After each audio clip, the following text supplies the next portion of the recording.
requiring those lower court judges, as Chevron deference does, to defer to the agency, then the law is constantly in a state of flux because the agency at any point in time can change what it's saying the meaning of the law is, and the judges are forced to acquiesce in that changed meaning of the law whenever the agency says so. And that's really not the role that we typically think of judges having. I don't think it's the role that the Constitution gives Article III judges in our system. And you say rely on judges, that the system should just, if there's confusion, then go to a court, right? The judges should be interpreting the law. But Justice Ketanji Brown Jackson said that's going to result in chaos here, that suddenly we're not going to have this, we wouldn't have this deference. Does this hamstring these agencies if it didn't exist, or increase litigation to a point where it is chaotic? Well, I think what it does is it makes it so that these agencies can't extend their power the way that they're doing now. And that if they want more power, or in this case, more funding, then they have to go to Congress, and they have to get Congress to be clear about what Congress wants in that respect. So do I think it hamstrings the agency? No. I think, look, if it's hamstringing agencies, it's because agencies are going above and beyond their statutory authority all the time. But if you're talking about, is it still going to be possible for agencies to do their job if they lose Chevron deference? Well, absolutely. If they're following the will of Congress and they're doing what the statute empowers them to do, then there isn't going to be litigation over that. It's only when they exceed their statutory authority that folks are going to say, hey, wait a minute, you can't get away with that anymore. Megan Laff, Fisheries Liaison for Seafreeze, and Mark Chenoweth with the New Civil Liberties Alliance. Thank you both so much for joining us.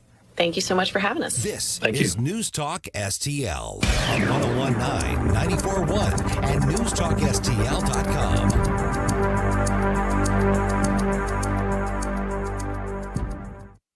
Hi, I'm Henry Winkler. My eyes are very important to me. My eyes connect me with things I love. I loved my late father-in-law dearly. He always lit up a room, but his vision dimmed with age. He had age-related macular degeneration, or AMD. And since partnering with Apellis, I've learned there's an advanced form of the disease called geographic atrophy, or GA. His struggle with vision loss made me want to help others know about GA's warning signs. For some, straight lines seem wavy, like when looking at a door frame. For others, blurry or missing spots can make it hard to read or see loved ones' faces. Many have trouble seeing in low light, making driving at night difficult. GA gets worse over time and cannot be reversed. If you've been diagnosed with AMD and notice vision changes, don't wait. Talk to your eye doctor about GA today. Learn more at GAWon'tWait.com. That's GAWon'tWait.com. You still thinking job change in the new year? Yeah, I need something that's in high demand and more stable in this economy. IT? Yeah, cybersecurity, maybe even AI. That's what I did. Really? How? Went to My Computer Career. You don't need any prior experience, and you could start your new career in a matter of months. A lot of IT pros go to school there, too, to level up. Sweet. Are classes online or on campus? Both. Wow, I'll check it out. Thanks. Make this your year. Take the free career evaluation now at mycomputercareer.edu. Financial aid is available for qualified students, including the GI Bill. At Consumer Cellular, you get the same exact coverage as the largest carriers, but for up to half the cost. Same thing, up to half the cost. Up to half the cost for the same thing. 50% the money for 100% the same thing. I hope I'm making myself clear. Consumer Cellular. When freedom calls, we're here to answer. Call us at 1-888-FREEDOM. Half the cost savings based on cost of Consumer Cellular single-line 5GB data plan with unlimited talk and text compared to lowest cost single-line postpaid unlimited talk, text, and data plan offered by T-Mobile and Verizon.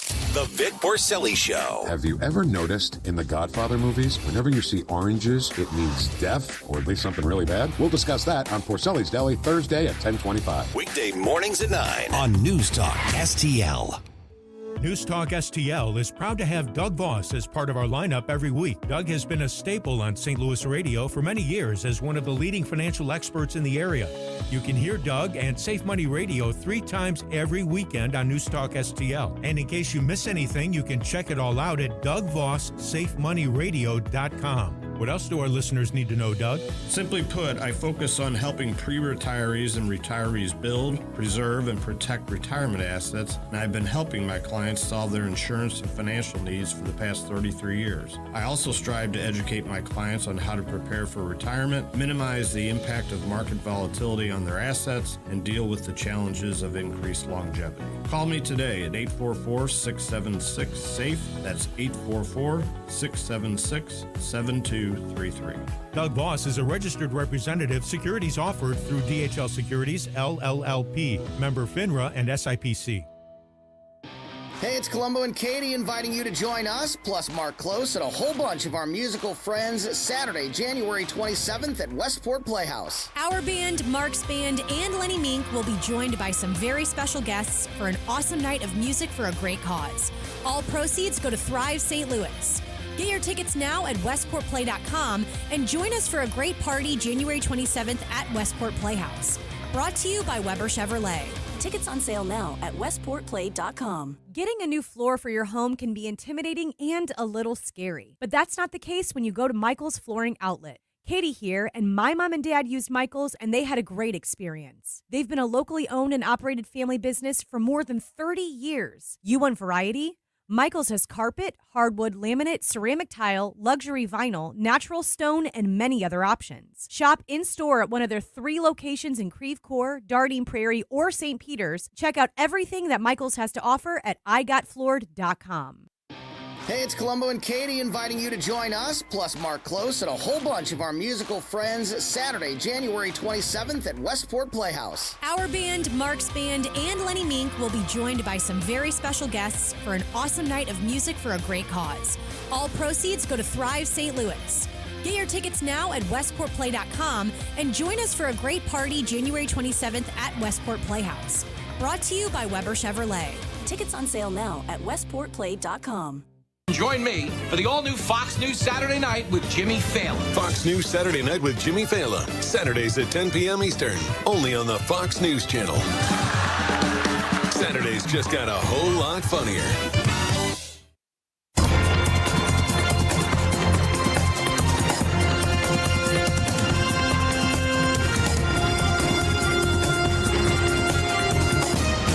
Now, a look at what's happening from the Fox News Rundown. Good morning. It's Thursday, January 18th, 2024. I'm Ted Lindner. This is the Fox News Rundown. The countdown to next week's New Hampshire primary is on. Immigration a top concern for voters in the New Hampshire primary. Fox's Madison Allworth has more from Manchester, New Hampshire. Immigration and the border have been major talking points for all 3 Republican candidates stumping across New Hampshire ahead of Tuesday's primary. Nikki Haley touting her experience as governor as to why she is the one with the solution to the southern border crisis. When I was governor, we passed the toughest illegal immigration law in the country. President Obama sued us over it, and we won. We'll do that nationally. According to a recent poll, immigration is more pressing than the economy to voters here in the Granite State. More than half of likely voters in New Hampshire say the president's handling of the southern border makes them less likely to vote for him in the general election. The decision to designate Iran-backed Houthi fighters in Yemen as a terrorist group may not be permanent. Fox's Jared Halpern has more on this from the White House. The Houthis have a decision to make, White House National Security Council spokesman John Kirby says. If the Houthis cease the attacks, we can certainly reconsider this designation. Kirby says labeling the Houthis a specially designated terrorist group allows new sanctions to be applied, but is a step short of a foreign terrorist organization designation, which the Biden administration dropped in 2021 to give more access to aid organizations providing humanitarian relief in Yemen. The Houthis have been launching missiles and drones at commercial shipping vessels in the Red Sea for weeks. At the White House, Jared Halpern, Fox News. U.S. Central Command saying drones launched from Houthi-controlled areas in Yemen struck U.S.-owned vessels in the Gulf of Aden. No injuries, but some damage was reported. Pakistan's Air Force has carried out retaliatory strikes in Iran targeting Pakistani insurgents. Iran saying the airstrikes killed 4 children and 3 women. The strikes followed Iran's attack Tuesday on Pakistani soil that left 2 children dead as tensions between the two countries continues to rise. And Speaker Mike Johnson hosting a bipartisan candlelight vigil with members of the House of Representatives to commemorate 100 days since the horrific attacks perpetrated by Hamas against Israel began on October 7th.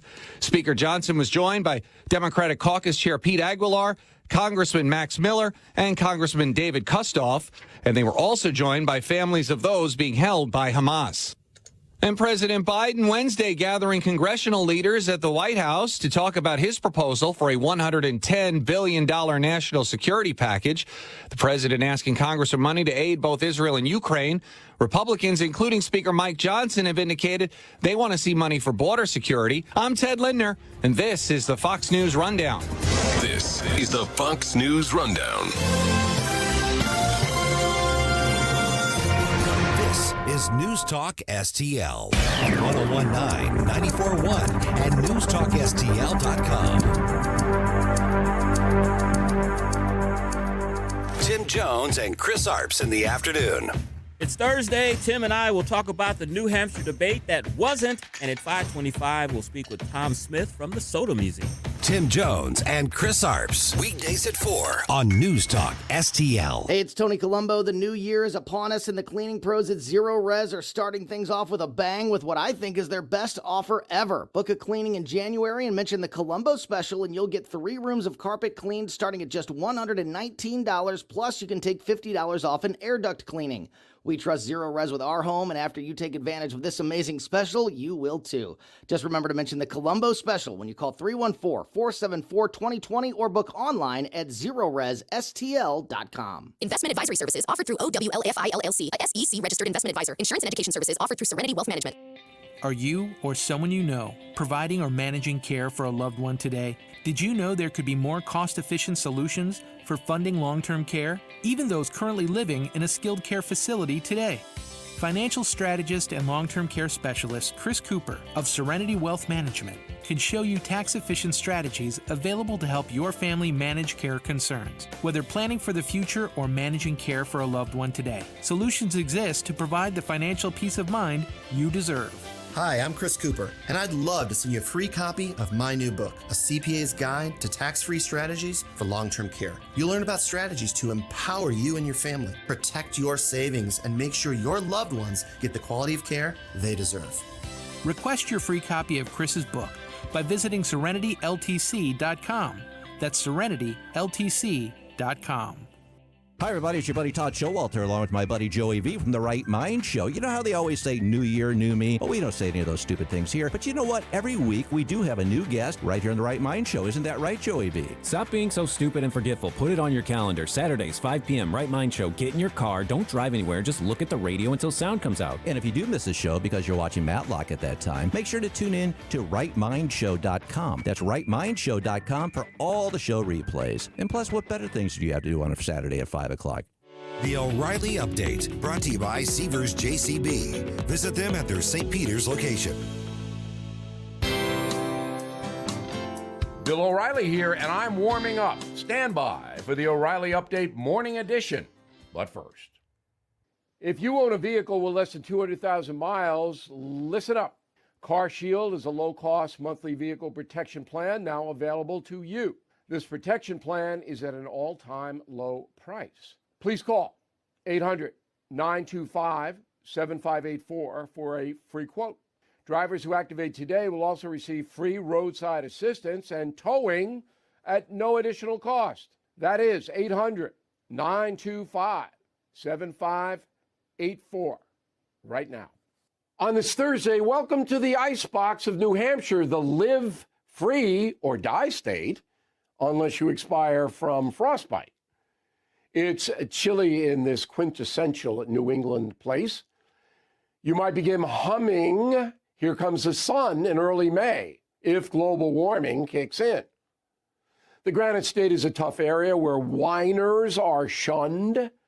Ice hockey without helmets, ice fishing with no shelter, steak and eggs, high cholesterol is a hobby. New Hampshire. Donald Trump, not a favorite son here. Too bellicose, too city slicker. The conservative areas north of Concord like his policies, but in general, his style is too brash for this rural place. Nikki Haley plays well in the southern part of the state, which is dominated by Boston commuters fleeing punitive taxation. The South Carolinian is a factor here, and a good amount of Democrats will vote for her in the open primary next Tuesday in order to hurt Trump. If Haley wins or even comes close, the corporate media will coalesce around this simple message: Trump is damaged. Joe Biden not even on the ballot because New Hampshire people loathe him. Ron DeSantis bolted from Iowa to South Carolina, but he's back in New Hampshire now. He's polling in the single digits, though. He doesn't have a chance. So that is the setup, Trump versus Haley next Tuesday. Let the snowball fight begin. Back after this. To avoid digital threats, turn on NordVPN. It's trusted by millions of users. Just visit NordVPN.com. One of the fastest VPNs on Earth will block web trackers, malicious websites, and malware-ridden downloads. It will also encrypt your internet traffic while maintaining a smooth connection. So improve your digital privacy and protection against hackers with one simple click. Get the special deal at NordVPN.com and enjoy safer internet daily. NordVPN. Cybersecurity built for every day. That is the Morning O'Reilly Update. More analysis later on. From the Michaels Flooring Outlet Weather Center. I'm First Alert 4 Chief Meteorologist Steve Templeton. A near normal chilly night, low down to 23. A few flurries are possible in the morning. Otherwise, mostly cloudy and 36. Dry for much of the day, but let's watch for some light snow Thursday night into Friday morning. Mainly around 9 p.m. to 3 a.m. Could see a dusting to an inch. Not a whole lot, but even light accumulations can make for some tricky travel. It'll end before the Friday morning dry, but let's watch for any slick spots that continue. Then Friday, cold air just blasts in here. A low of 11 and a high of 16. A windy day. Wind chills in the morning down to minus 10 to minus 20. That's the latest from the First Alert 4 Weather Center. I'm Chief Meteorologist Steve Templeton. There is no room in America for this kind of conduct. All of a sudden, they care about free speech? No, they care about dependency and control. Free speech is alive and well in America right here. She will devour the real truth like it was a light snack. The agenda that the far left is pushing is not working for us. And I'm talking about everybody who look like me. 101.9 and 94.1. Fight for our freedom. This is News Talk STL.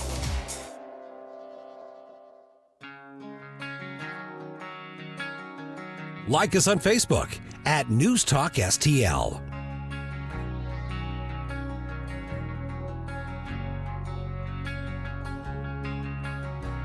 Having your first cup of coffee? Mike's on his third. This is Mike Ferguson in the morning on News Talk STL.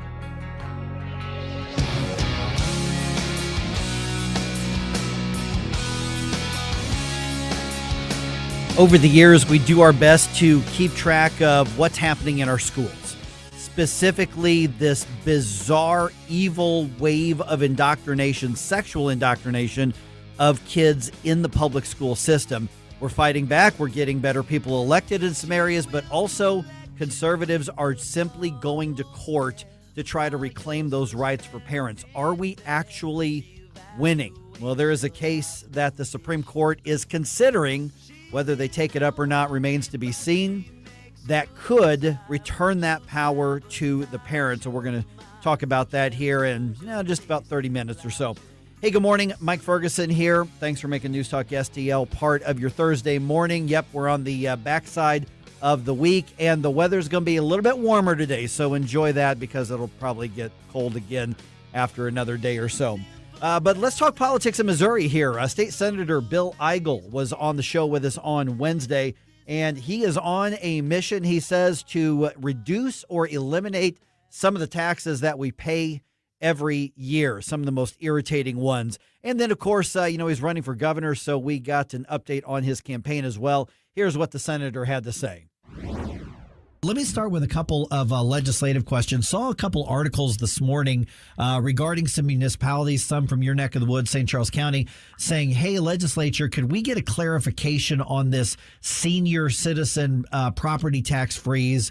And one of the local lawmakers saying, hey, there might be some more governments take advantage of that or implement it if they had some clarification on some things. Are there concerns valid? Is there anything that needs to be done to clarify that? Because I think it's a really good idea to say, hey, the people who have paid their dues for their entire life, we're not going to keep thumping you over the head with property taxes at least. So what's the status of that?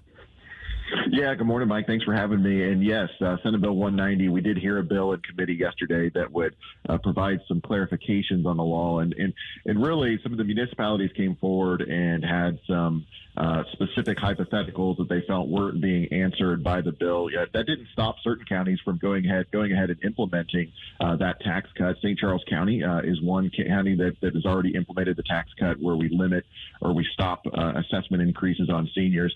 So I think there is some cleanup language we'll do just to make it very clear that the legislature intended to actually cut taxes. And I don't think that that's going to cause anyone to not adopt the provisions of Senate Bill 190. But as you said, it may help a few other counties indeed go ahead and adopt them once that's clear. So, again, just clean up language. It's not going to change any of the heart of the bill, and I expect that'll get done in the next few weeks. And so is that cleanup language just saying this is what you're allowed to do? I know one of them, they said, well, what's the age that qualifies? I mean, it looks like the original bill was was designed to let the local governments have some leeway here. Others were saying, well, does that mean that they can freeze certain property taxes, like maybe the city, but not freeze it on the schools and that sort of thing? Or is this something that's going to apply across the board? It's all of the above that you just said. The original bill said any Social Security recipient, which could be a wide variety of folks, younger folks even in certain circumstances. So we're changing that to say 62 and above. Another item is, as you said, there were certain jurisdictions assuming that it only meant county taxes and not school taxes and not, fire department taxes. So we're clarifying that it is all local taxes, county, fire department, schools, libraries, ambulance, all of those, all will be included under SB 190. Good morning, Bill. Gabe Pfeiffer here. So I want to talk about the push to end personal property taxes. That is my personal crusade, if ever there was one, because I think it's one of the most immoral taxes that one can have as a government. So where are we in that fight? Great. Yep. That's my crusade, too. All right. It's I've been working on this for several years. We heard that bill in committee yesterday, and I introduced a bill, Senate Bill 733, which would completely phase out personal property tax. And basically it would work by if and when local revenues increase, and gosh, every year they seem to increase because assessments go up, right? The increase would be offset by a cut each year to personal property tax until personal property tax was gone. So it's a good way to preserve existing budgets while basically saying, hey, revenues, net revenues to government can't go up because we're just going to be cutting personal property tax until it's gone. And unfortunately, a bunch of municipalities showed up and said, oh gosh, we just can't operate if we give any kind of tax cut to the taxpayer. And it was the Cottleville Fire Department, the St. Charles County Ambulance District, the O'Fallon Fire Department, who have consistently showed up and said that if they lose even one single dollar, that they're not going to be able to provide these services to their constituents. And yet at the same time, in the same interview, I asked them, hey, what are your budgets now? And have you ever had more money than you have right now? And they admitted that they are all at record amounts of revenue, even adjusted for inflation. And yet they still weren't at a place where they could even consider or support any kind of tax cut on the taxpayer. And I'm frustrated by that. I'm frustrated. I think if that bill went to a vote of the people, it probably gets 80 to 90% because the people know that the tax burden in this state is greater than it's ever been before, and they are sick and tired of politicians in Jefferson City bowing to these municipal municipal entities, not corporate entities, municipal entities coming into Jefferson City and gaining so much sympathy because, gosh, if we lose $1, we're not going to be able to put fires out anymore. If we lose $1, we're not going to be able to drive our ambulance anymore. None of that is true. there is plenty of room to make government more efficient. We have bigger surpluses in Jefferson City than we've ever had before. So we can cut the tax burden. And gosh, these Republicans we keep elected to office, we should cut the tax burden. So we should have done it years ago. We're going to try again this year. But I tell you what, if I can't accomplish it as a state senator, it's going to be my number one priority as the governor of this state. I'm going to lead the government in Jefferson City to eliminate personal property tax. If the day dawns that I'm governor, you will have paid your last personal property tax. That is a promise and a commitment for me. Okay, I want to get to that campaign in just a minute. But speaking of that, you talk about all the Republicans and what should happen because of the overwhelming number of Republicans. It's interesting to me that you're part of the Freedom Caucus. And the reaction from so many Republicans is, well, I don't know about these guys. What kind of trouble are they going to start? Instead of saying, all right, let's look at a free market type agenda. What do they got in line? Let's talk about it. What's the relationship like now between, several, you and other members of the Freedom Caucus and other members of the Republic, and some of the Republicans who are being a little squeamish about this, they're conservatives. I mean, so where's the status of the relationship? Because we've heard a lot about, the fact that some things aren't getting done because personal relationships have broken down. What's the truth in all of it? The truth is there is a tense environment in the Senate right now. And, the problem is not that we want to call ourselves the Freedom Caucus and, other folks are upset that they weren't in the Freedom Caucus because they think they're conservative. The problem is there are too many Republicans in the Senate and the House that don't really mean it when they say they want to do big, red, conservative things. I'll give you an example. Number one priority, we just published this yesterday. The number one priority of the Freedom Caucus to accomplish this year, number one, is accomplishing and passing IP reform so that we can protect the initiative petition process on the ballot and make sure that we don't have these out-of-state special interests coming into our state. Number two priority is personal property tax cut, by the way. But number one is IP reform. Now, Republicans in Jefferson City and all over the state have been saying this is the number one Republican priority for the past 2 years. Number one priority. Nothing's more important to that. And yet, here we are in the third week of session, and neither in the House or the Senate have the leadership of those chambers even referred one of the IP bills to committee. They haven't even taken action, and we're in the third week. And this is the problem. They continue to say, we're Republicans, we want to be conservative, we're going to do all those big things, and then they just don't do it. And this is what drives the need for a Freedom Caucus. So what are we going to do? We're going to be loud and bold about the fact that we're going to start killing all the Jefferson City sludge bills that don't really do anything to help the people of the state. They just empower and enrich the special interest in Jefferson City. And if we have to kill every one of those bills, which are a favorite of these moderate rhino Republicans, in order to get the big things done, then we're going to do it. And that is what's causing tension because they know, the rhinos know, that we can absolutely do that when we have an effective fighting force of 6 or 7 senators that are willing to stand up and fight for these principles. So the problem is not personality conflicts. The problem is not personal relationships. The problem is there's too many Republicans that don't want to do Republican things. And then there's a group of real Republicans, of which I'm a part of in the Freedom Caucus, that are sick and tired of it. And we're going to stand up and fight. Bill, you mentioned a promise that if you become governor, you're gonna cut personal property taxes. I would be the first one to hold you to that promise, sir. But give us a little update about how the campaign for the governorship is going. It's great. We just had a fantastic fundraising quarter. We raised over $600,000 last quarter. Last year, in total, we raised more than $2.5 million for our campaign. Nobody in Jefferson City thought that we would be able to raise this much money. And by the way, that was $2.5 million we raised by more than 100,000 individual donations. So my average donation is about $25. Compared to a guy like Mike Kehoe that's getting enormous checks from the special interest, his average donation is something $7,000 or $8,000 because he's got a few donors that are very connected in Jefferson City, and he's trying to buy this race. Well, I've got actual everyday folks that are putting in $5, $10, $15 at a time to fund me, helping get my message out. And we are absolutely killing it. And I tell you what, Jay Ashcroft, he actually lost money last quarter because his message is so stale and so associated with the status quo that nobody's buying into it. So we feel like we have a tremendous amount of momentum. We're going up in the polls. We've now moved into second place ahead of Mike Kehoe. And, for all those folks down there in Jefferson City, They keep saying, Bill Eigel can't win this race. Bill Eigel could never win this race. They're only saying that because they could never imagine the Missouri that I'm talking about, where we're going to get rid of personal property tax. And even though the people in Jefferson City, in the hallways of power, don't think it's important that we should get rid of personal property tax, as we've discussed here on the radio this morning, there's a heck of a lot of folks that are ready to support a guy like me because I am going to get rid of personal property tax. And Gabe, I'll say one thing. I'm not going to cut personal property taxes, Governor. I want to be clear. I'm getting rid of personal property tax completely, entirely. You will not have to pay rent on your vehicle. But in order to get to that world, we're going to defeat the swamp on August 6th.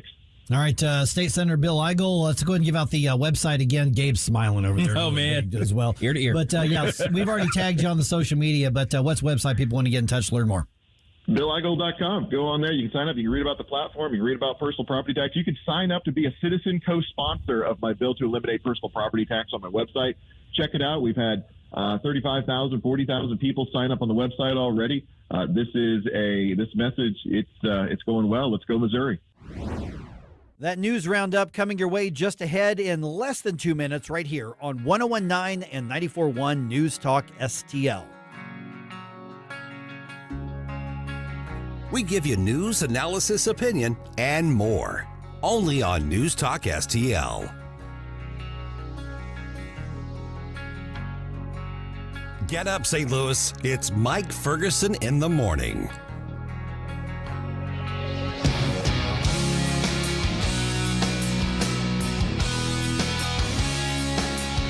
St. Louis's new choice for conservative talk. Everybody has a right to have their opinion and voice their opinion. Live and local. I always approach it from this standpoint. Leftist malfeasance is presupposed.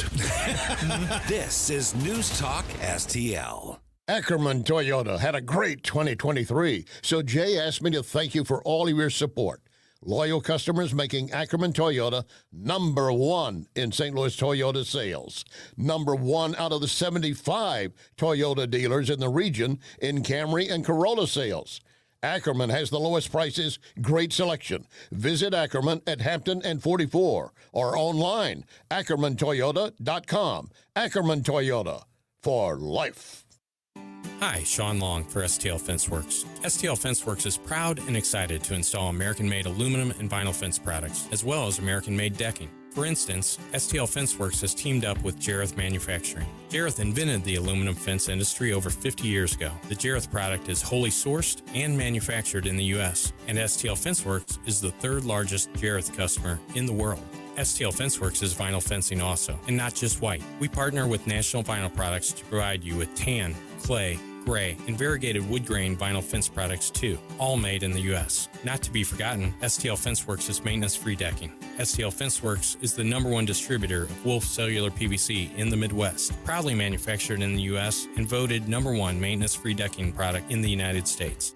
Let STL Fenceworks make your outdoor space magical. Visit STLFenceworks.com today and learn how we can make your backyard dreams into a reality. At STL Fenceworks, your satisfaction is our passion.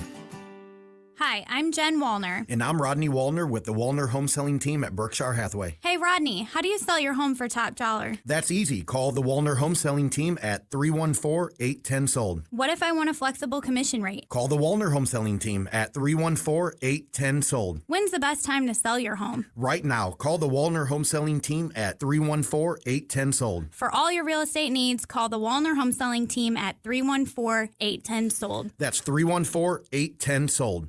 This news update brought to you by Anton's Plumbing and HVAC. Call Anton's at 314-338-3941 or visit them at antonshvac.com.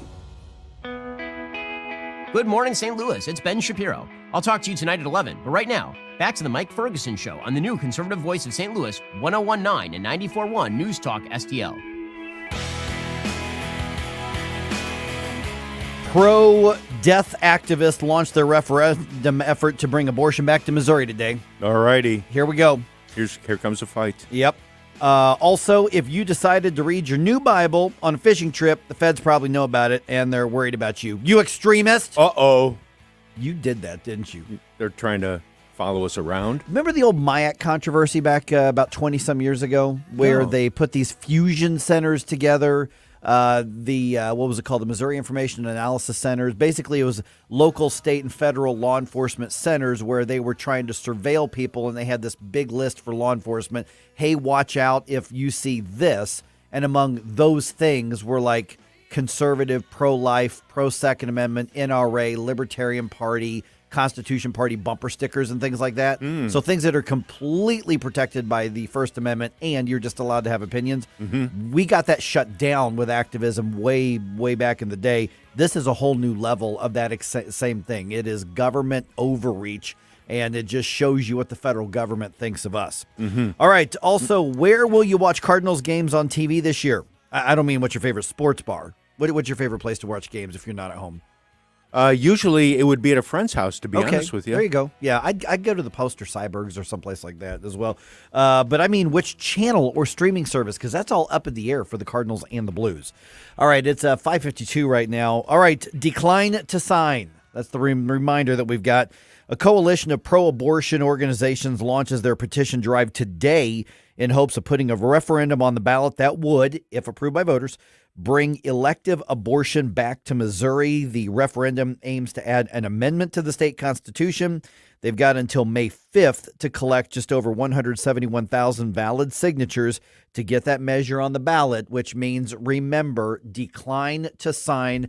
I don't care what the initiative petition is for, whatever the thing is, just say no.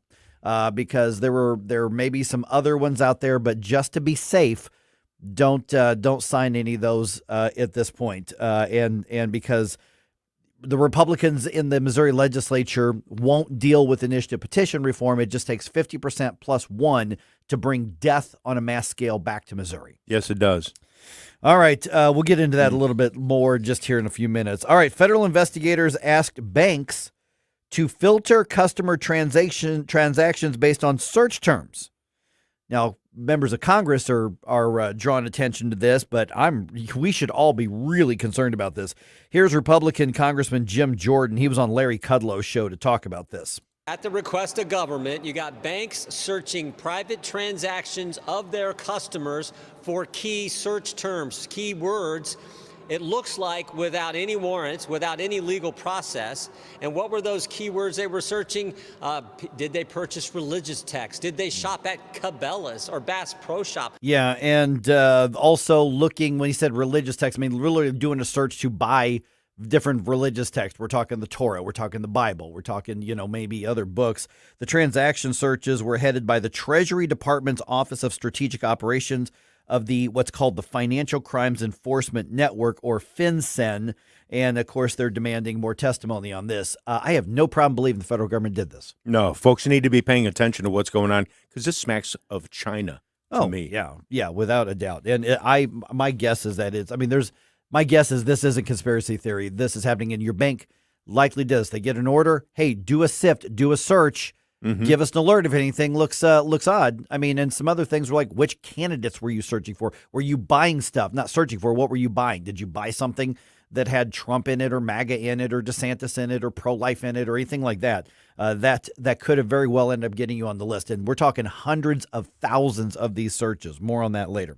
House Speaker Mike Johnson leads a candlelight vigil on the House steps that was commemorating the first 100 days since Hamas's attack against Israel. This attack, the first of its kind since the Holocaust, came because of anti-Jewish hatred, and it is our duty to call out this evil. If we don't condemn it, if we don't understand what brought it about, if we don't look at it and call it what it is, then anti-Semitic forces will continue to their global rampage unabated. And remember, those anti-Semitic forces have a lot of support around the country on college campuses and in Congress, including St. Louis's Representative Cori Bush. People have forgotten the shock of what happened in October, and it's really, really dangerous. Okay, there was supposed to be a debate today. that ain't happening. Presidential candidate, Florida Governor Ron DeSantis held a town hall in Hampton, New Hampshire, ahead of next week's primary there. The Florida governor criticizing his competitors, including Donald Trump and Nikki Haley, for refusing to participate in a debate with him ahead of next week's primary. And he says this is probably just the way it is. We're probably not looking at any more debates in the whole process. Trump's not going to do any debates in the primary. Haley's not going to do any debates in the primary. And then in the general, what are the chances that Joe Biden would agree to debate me? Probably close to zero. That's not going to happen. Joe Biden isn't going to debate anybody. It's not going to happen. CNN and ABC News canceled their debates ahead of the primary because Nikki Haley pulled out and Donald Trump refuses to debate his opponents. All right. Could the Cardinals be watched through your Amazon Prime TV subscription? Maybe. Amazon's buying into Diamond Sports, which is in bankruptcy and owns Bally Sports, so that's kind of connecting the dots there. It's unlikely that anything's going to be sorted anytime soon, but one of the options being reported on is that fans could pay an extra fee on Prime to watch local teams. That's just one possibility. The market's changing, and I don't think that the sports world's keeping up with it. By the way, the Blues are back in action tonight, this time on the road for a game against the Capitals in Washington. Game is at 6 p.m. Blues are 21-19-1 on the season so far. Very up and down year.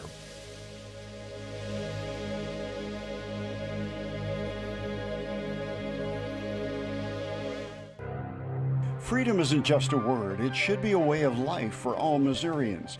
Wouldn't it be wonderful to live in a state where you're free from excessive taxes, regulations, and corporate handouts, and free to send your children to the school of your choice? That's why we at the Show Me Institute put together our 2024 Missouri Blueprint, a roadmap on how the state can progress to a bright future. The blueprint covers policy ideas from a Bill of Rights for parents to government transparency, school report cards, healthcare reform, and more. Our vision is for Missouri to be a place where entrepreneurs can pursue their dreams, parents are free to direct the education of their children, and a growing economy provides opportunities for all. Critical to achieving this vision is a government that understands the value of freedom in the lives and future of our people. Check out our 2024 Missouri Blueprint, moving Missouri forward at showmeinstitute.org. The Show Me Minute has been brought to you by Show Me Institute and Show Me Opportunity. Hey, Tony Colombo here for Gutter Pros. When Christine and I bought our new house, we knew the gutters were an issue, and after meeting the Gutter Pros team, we knew that they were right for us. Gutter Pros is your all-in-one gutter service team that offers a variety of affordable solutions, and they even offer free estimates, so there's no cost to you to find out if they are right for your home, just like they were for ours. If you're having a problem with your gutters, contact the Gutter Pros now, because with Gutter Pros, water goes where they tell it to. Call them at 314-656-7195 or visit gutterpros.com. It's a new year, so come check out the great financing offers going on now at Seavers JCB. Rates as low as 0.99% on nearly all JCB compact construction equipment, including the industry-leading JCB Teleskid. For details, go to SeaversJCB.com. Mini excavators, track loaders, small wheel loaders, and even the industry-leading JCB compact load all range. Seavers JCB has them all. Visit SeaversJCB.com for more information. KLGY HD3 Clayton, K270BW Bellefonte, KNBS Bowling Green. This is News Talk STL at 1019, 94.1, and always streaming at newstalkstl.com. News this hour from townhall.com. I'm Rich Thomason. With the New Hampshire primary now just 5 days off, the Republican presidential hopefuls have been paying a lot of attention to the state. Former President Trump leads in Granite State polls, followed by Nikki Haley and Ron DeSantis. At a rally in Portsmouth last evening, Mr. Trump blasted Haley as a champion of open borders. And speaking of open borders, House Speaker Mike Johnson says the issue came up during yesterday's sit-down with President Biden. We had a productive meeting, I think, House and Senate leaders. The president was very forthright. I told the president what I have been saying for many months, and that is that we must have change at the border, substantive policy change. A Senate deal on border security appears to be putting GOP senators on a collision course with their Republican brethren in the House. The Senate's top Republican, Mitch McConnell, is sounding optimistic the compromise will make it to the Senate floor next week. But its comparatively meager improvements on border security appear unlikely to pass muster with the House. Many conservatives there are demanding more robust border policy changes they say are vital to U.S. national security if they're to sign on to billions in foreign aid to Israel and Ukraine.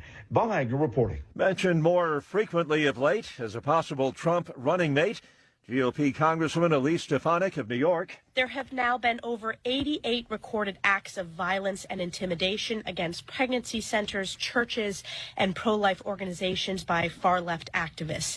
These facilities were set ablaze, defaced, and vandalized. And what have we heard from Joe Biden and Democrats in Washington? Silence. Her remarks come as throngs of pro-lifers gather today in Washington for the annual March for Life in D.C.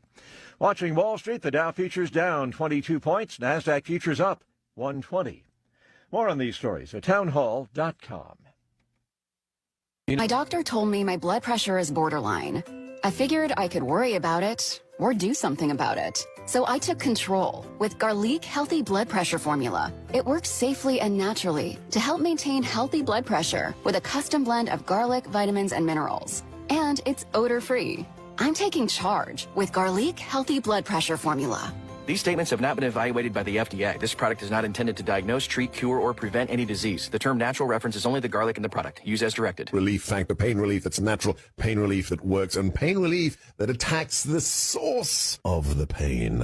That's the experience of tens of thousands of Americans who are taking Relief Factor right now. See their incredible video endorsements at relieffactor.com and then order your 3-week quick starter pack for just $19.95. That's less than $1 a day. Find out if it can work for you like it works for me by ordering your 3-week quick starter pack today. Relieffactor.com, relieffactor.com. Be the next success story.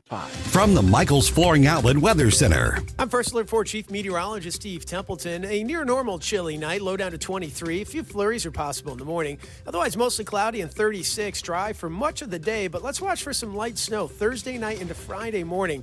Mainly around 9 p.m. to 3 a.m. Could see a dusting to an inch. Not a whole lot, but even light accumulations can make for some tricky travel. It'll end before the Friday morning dry, but let's watch for any slick spots that continue. Then Friday, cold air just blasts in here. A low of 11 and a high of 16. A windy day. Wind chills in the morning down to -10 to -20. That's the latest from the First Alert 4 Weather Center. I'm Chief Meteorologist Steve Temple. This hour of News Talk STL is brought to you by Stifel, serving investors for over 130 years. Contact your Stifel financial advisor at stifel.com. That's STIFEL.com.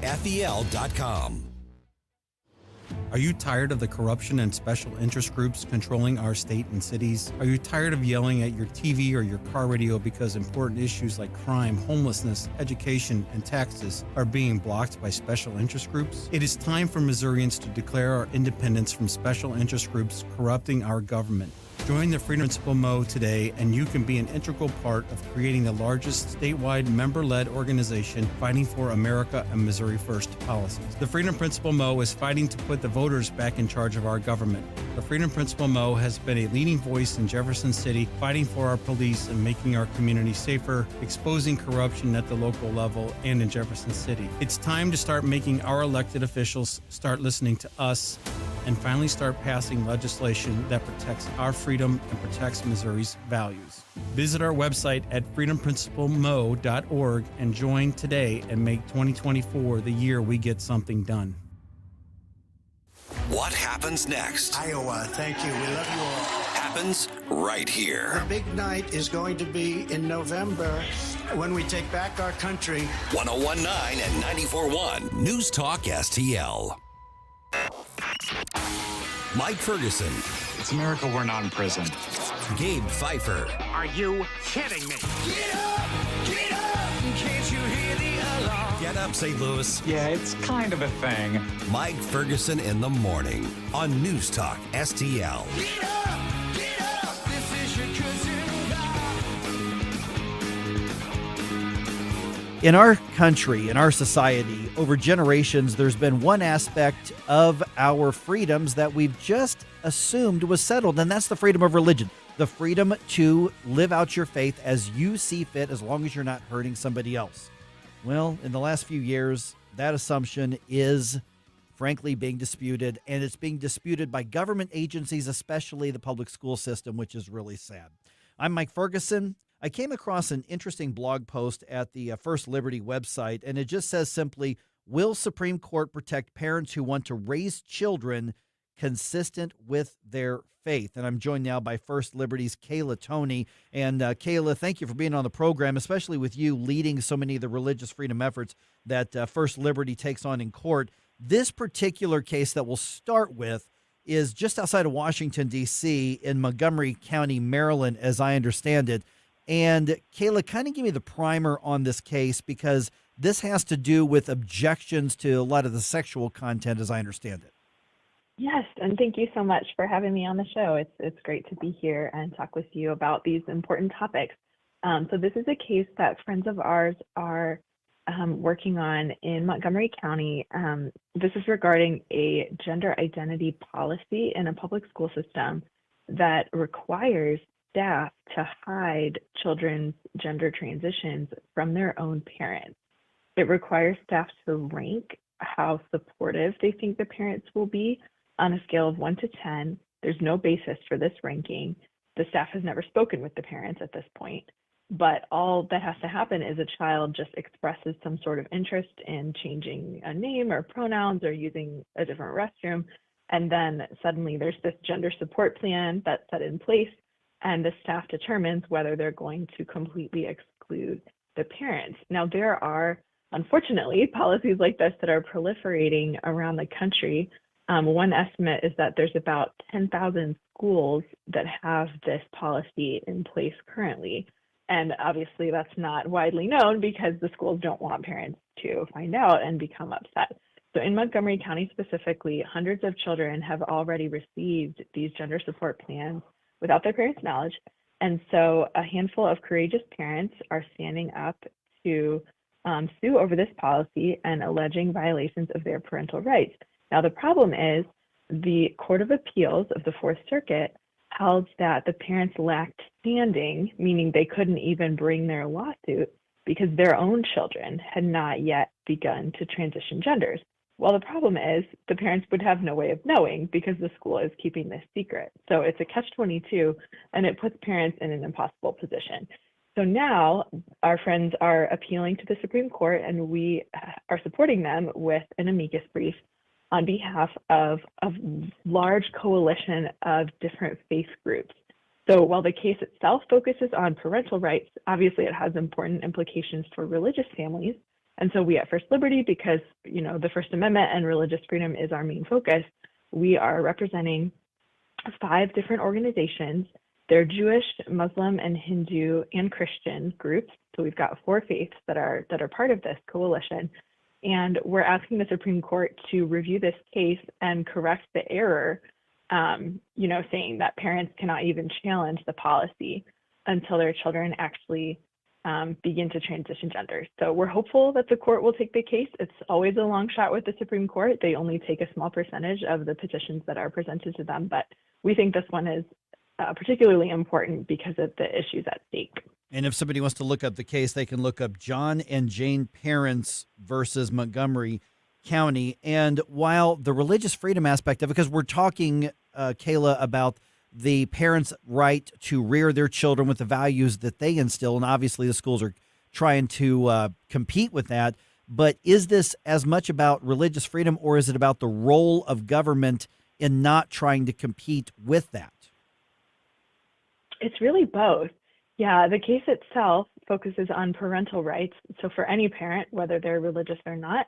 But our amicus brief points out that policies like this have an especially harmful impact on religious parents, because if the school staff knows that a family is religious, especially if it's visible, like if they wear a yarmulke or headscarf, for example, they are much more likely to assume that parents won't be supportive. However, that's defined if the child, decides they want to adopt a different gender identity. And so there's really a lot of harm there. And not to mention the children who are forced to use preferred pronouns of their classmates.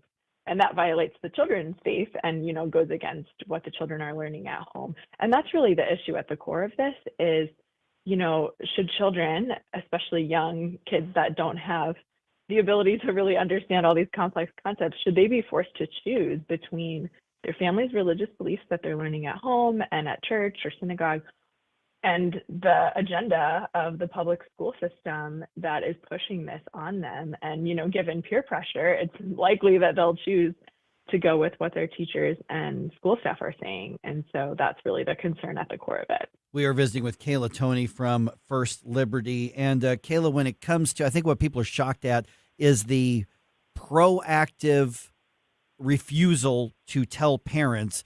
And some of the school districts I know have said, well, the parents won't support it, and that could be dangerous to the children. That could be dangerous to their mental health. That could be dangerous to their physical health. So literally they're saying we have to protect the children from their own parents' values, which sounds ridiculous to you and to me. But could there be a legal argument that you're going to have to get through if the school district says, hey, listen, we're just trying to protect the kids?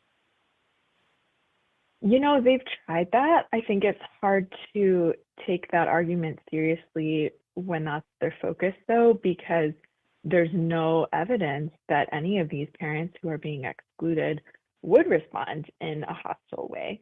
Family law is very strict about parents have the right to, custody and upbringing of their children. They have the right to educational information. For example, a school can't hide a child's grades from their parents. Even if the child doesn't want the parents to know they're failing a class, the teacher's going to call mom. The school can't administer ibuprofen at recess without calling mom.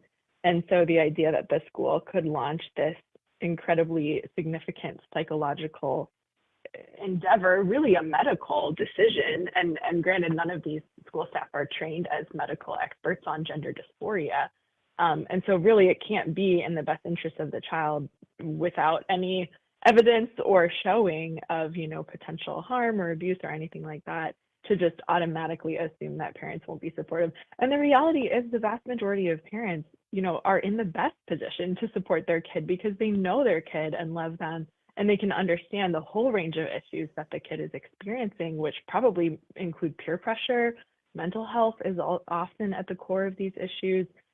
Internet abuse can be a real trigger. There's a lot more to the story than a simple request for new pronouns or name, and parents are the most well-positioned to provide whatever the child needs, but without, school staff making that decision in isolation from the family. And we've got just a moment or so left here, Kayla. So really what we're talking about is a battle of ideologies, and a government entity, the school district in this case, and like you said, thousands of others around the country, they've just simply decided that the government ideology should overrule the ideology of the home, is what I'm hearing you say. That's right. Yeah. And I would encourage parents listening in to, check with their own school district, look online, see if you can find these policies. There's a really good map called Indoctrination that shows the whole country. It's on Parents Defending Education's website. They've done a lot of great work in this space as well. And so you can look there and you can see if your school district has a policy like this. And I would encourage you, if you're interested in challenging it, feel free to reach out to us. You absolutely have the right to know what's going on in your child's life. And particularly for religious parents, I think there's a real opportunity here for parents to stand up, to speak up about their rights, to express, the care and the love that they have for all children, and the importance of including parents and families in these really sensitive decisions. All right. And how do they get in touch with you or your colleagues? Check out our website at firstliberty.org. You can learn all about the great cases that we're working on. You can read our client stories, and you can request legal help. We are proud to represent clients of all faiths free of charge. We're donor supported, and so grateful for the opportunity to represent families like these. All right. Thank you so much, Kayla. Really appreciate the information. Of course. Thanks for having me on. If the Supreme Court ends up taking this case, as Kayla was talking about, this could affect thousands of school districts that are trying to indoctrinate kids into something that is just plain evil. So once again, First Liberty is where you're going to find more information.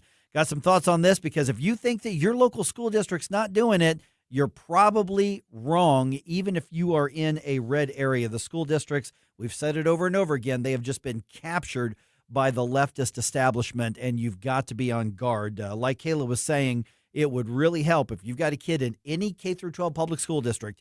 you need to contact them and say, what is your policy on this? And that could be very, very eye-opening. And if they won't tell you, you better talk to First Liberty so they can get you that information. All right, 314-912-1019. This is 1019 and 94.1 News Talk STL. Don't try to make me stop, no inspiration. You have a soul so dark, it is no more. Watch us on our live stream using Rumble, Facebook, and Twitter. Making cold my heart to fight your war. Stop it right now. Get up. It's Mike Ferguson in the morning. I see your indifference. Stop it right now before you blow us all away. You wanna do that? Get up, can't you hear the alarm? Get up. Throughout these chilly Midwestern months, where are you going to go for some hometown goodness? That would be Espino's Mexican Grill. Espino's Mexican Grill, located in 17409 Chesterfield Airport Road, serving up ooey gooey Mexican authentic goodness every single day of the week. I've been going to Espino's for years. They got the Taco Tuesdays. They got the awesome menu. They got the coldest drinks in town, and it is the fresh alternative to your typical Mexican fare. That's Espino's Mexican Grill, Espino'sMexicanBarGrill.com. Go to Espino's today, 17409 Chesterfield Airport Road. We'll see you there. I found out that I was pregnant. I was really terrified, and I left Planned Parenthood even more confused. But then I heard about Thrive on the radio, and they truly empowered me to be a godly mom for my son. This wouldn't be possible without partners like you all listening right now. From the bottom of my heart, thank you. The church is why Thrive is able to do what they do, and you can feature a mom like myself at your church for a day of compassion this National Sanctity of Human Life Sunday. Reach out at thrivealivestl.org. That's thrivealivestl.org. The Vic Porcelli Show. This is Ben. Hi, Ben. We got a serious issue in Chicago. Immigrants coming into the community. It could be making its way down here. They're talking about 17,000 migrants from Venezuela moving to Chicago. I've been a Democrat my whole life, and since October 7th, everything going on, I don't know how this is values for everybody. The people who have already been working hard and trying to build a life for themselves here. Vic Porcelli, weekday mornings at 9 on News Talk STL. Hey, it's Columbo and Katie inviting you to join us, plus Mark Close and a whole bunch of our musical friends, Saturday, January 27th at Westport Playhouse. Our band, Mark's band, and Lenny Mink will be joined by some very special guests for an awesome night of music for a great cause. All proceeds go to Thrive St. Louis. Get your tickets now at westportplay.com and join us for a great party January 27th at Westport Playhouse. Brought to you by Weber Chevrolet. Tickets on sale now at westportplay.com. You can't buy a best friend. You can love them, walk them, pet them, and care for them, whether they want you to or not. You can take a picture or 50. You can fly to the moon, travel the world, or just stay in bed. You can't buy a best friend like that, but you can adopt one. There are millions of pets waiting for a best friend just like you. Help us save them all at bestfriends.org. This hour of Mike Ferguson in the Morning is brought to you by Stifel. Request a portfolio review from your Stifel financial advisor at stifel.com. That's STIFEL.com. Hey everyone, this is State Senator Nick Schroer. I am the host of Stand and Fight every Sunday night. Tune in to us at 8 p.m. Right now, let's hear more of Mike Ferguson in the Morning Show here on News Talk STL. Okay, protecting kids like we mean it, Dave. Yes. Like we mean it. Mm-hmm. It's too bad there aren't more Republicans on board with that in Missouri. Really? Yeah, I'll get into that in just a second here. Okay. By the way, pro-abortion activists are about to start pushing clipboards and lies in your face. Mm-hmm. Yeah, we're going to update you on what to watch for, and remember, decline to sign. Decline to sign, sir. Okay, 6:35. Let's get the update on that as well here. Okay, there is a proposal in the Missouri legislature that would take the temporary, kind of pseudo ban on so-called transgender treatments and make them permanent, make it a real ban. Right. Okay. Right. So this has been proposed by a representative named Brad Hudson. He's a Republican. Mm-hmm. And he basically takes the current act, which, again, doesn't criminalize mutilating children. It just makes you civilly liable if somebody wants to sue, and they can come up with enough money to sue the hospitals and doctors later. Right. But what it would do is it would eliminate that 4-year sunset clause. Okay. And then it would also take out the exemptions, because remember, the law that passed, the weak law that was passed, super weak. Yeah, it said that if you were already getting injected with these chemicals and these hormones, then you can stay on that treatment. Right. So his law does away with that. So if you're 14 and you're getting these injections under this proposal, they would have to stop doing it. Right. Okay. So the good news is that even this weak ass law was enough to scare like the Wash U, pediatric transgender butchers, scare them into not doing this anymore. Right. So they'll meet with the kids. Which was telling, by the way. Right, which it really was. They know what's coming, or they think they're worried about what's coming because the lawsuit wave has started. Yes. People we're a few years into this, and there are enough people like Chloe Cole, who's been on the show. There are enough people who have said, "What did you do to me? I went in for advice, and you pushed me this way." So what? I mean, the pediatric transgender clinic, which should be considered a demonic chain of words. They will still meet with kids and families and try to talk them into it. Yeah. But they're not allowed to actually do it. So what I suspect they're doing is that they're just saying, "Hey, go over to Illinois." Yeah, they're just repreparing people. Go somewhere else. Absolutely. But like Planned Parenthood's doing because of the pro-life laws. Right, precisely. And so this proposal is there. Now, that would make it better because the sunset aspect of it, that the negotiated, and this was only negotiated among Republicans. Yeah, seriously. Because we could have done this very easily by ourselves. Oh, yeah. They could have made it a permanent ban, criminal penalties, everything. Yes. The courts have upheld that the states have the right to do that. Yes. And other states have shown that it's really positively received by the people. Yes, there is no political risk for this. But instead, the sort of mushy middle moderate Republicans negotiated it down to, okay, well, you can sue, but then even that all goes away after 4 years. Right. And what's becoming apparent is that the Senate and the House leadership in Missouri legislature is hoping that people forget about it and this isn't a hot topic issue, and that this just automatically goes away after 3 more years now. Yeah, they wanted credit for doing it, and also credit for not hurting the people who give them lots of money. Lots of money. Yeah. Yeah. Washington University here in St. Louis gives a lot of money, and they expect a return on their investment. If you have any questions about this, go look up Caleb Rowden's Missouri Ethics Commission financial statements for his campaign. You're going to see a lot of interesting stuff on there, and you're going to say, why does this guy have that much money? Well, he's the Senate leader because of the Republicans keep putting him in there for some reason. Yeah. But here's the thing. Caleb Rowden has already told reporters that this bill, that actually fixing and improving this law to protect kids, just not a priority. He's not planning on moving it. He's already said, I'm not planning on moving it. It's just not a priority. We've got 4 years. We'll get to it some point. Yeah. Yeah, I'm sure. They could do this in a week. Yeah. I mean, without affecting the work of any other bill. Seriously. Yeah. It's like this. It's a no-brainer. And there's not much to negotiate about it, right?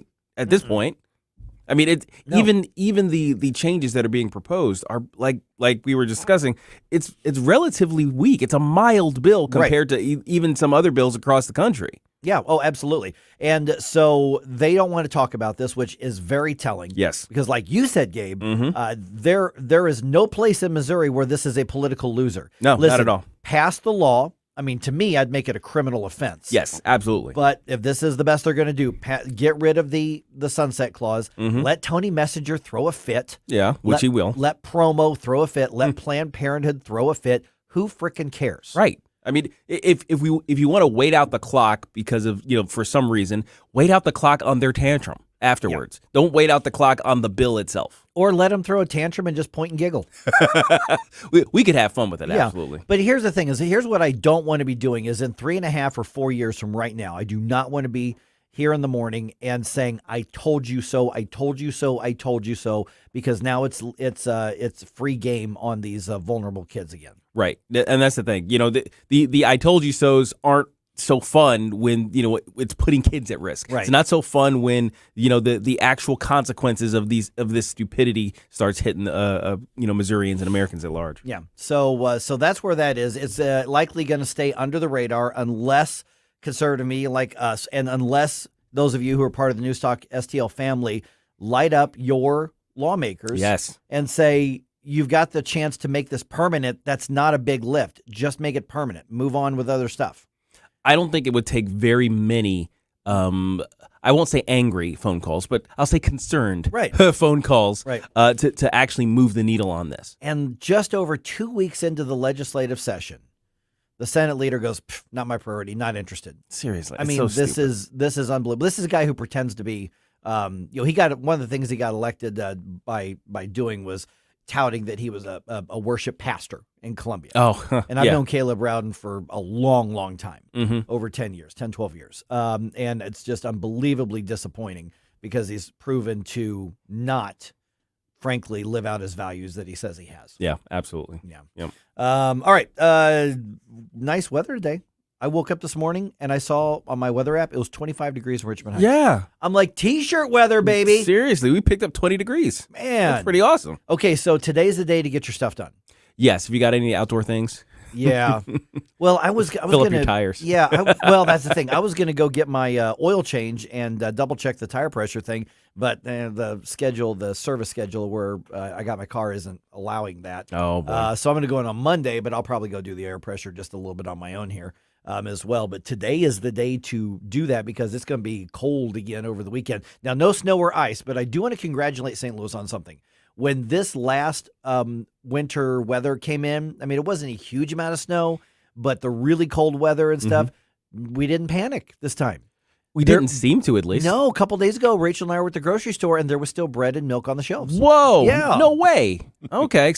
I thought the Snowmageddon French toast party was on. I mean, that's usually what happens, right? They say, hey, cold weather's coming, and everybody says, oh, no, my French toast. So they run out and they buy milk, bread, and eggs. Right. So that didn't happen this time. Okay. But it was stupid cold. It was dangerously cold. And it's going to be in the single digits over the weekend. But here's the thing. Next week, rain, a lot of rain, and weather in the 40s. Yeah. Wow. Okay. So basically, St. Louis. the weather here needs a therapist. It's bipolar. Yes. Bipolar vortex.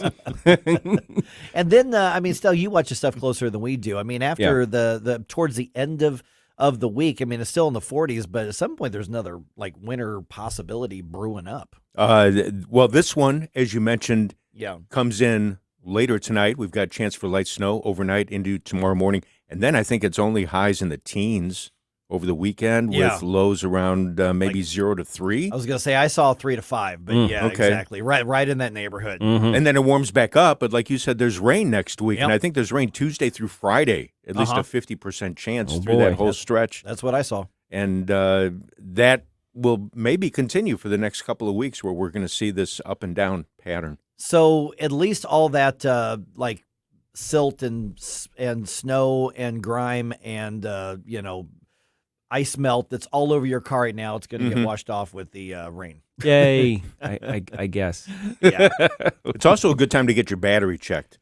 That's a good idea. Since we're going to get these cold snaps here. It's something that you don't think of until you go out and you try to start your car. And I was going to say, and if you have an electric vehicle, it's also a good day to go in and trade it in for something else. yeah, exactly.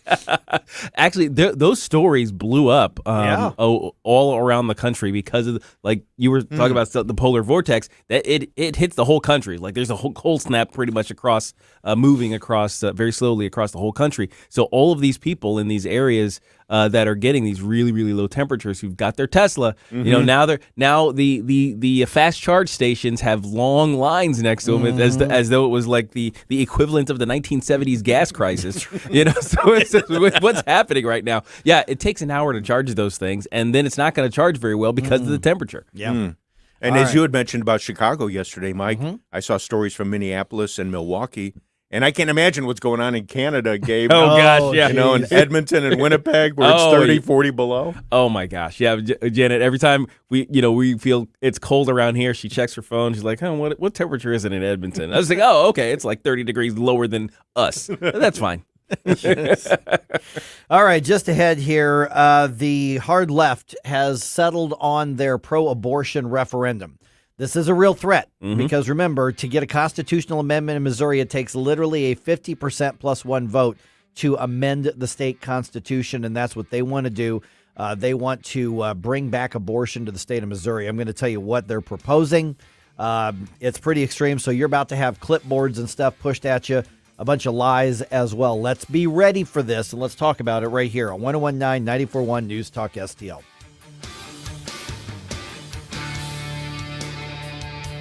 This is News Talk STL at 1019 941 991 HD3 and newstalkstl.com. Get up. It's Mike Ferguson in the morning. Back in 86, February and a special number. I just had to know. From the Michaels Flooring Outlet Weather Center. I'm First Alert 4 Chief Meteorologist Steve Templeton. A near normal chilly night, low down to 23. A few flurries are possible in the morning. Otherwise, mostly cloudy and 36. Dry for much of the day, but let's watch for some light snow Thursday night into Friday morning.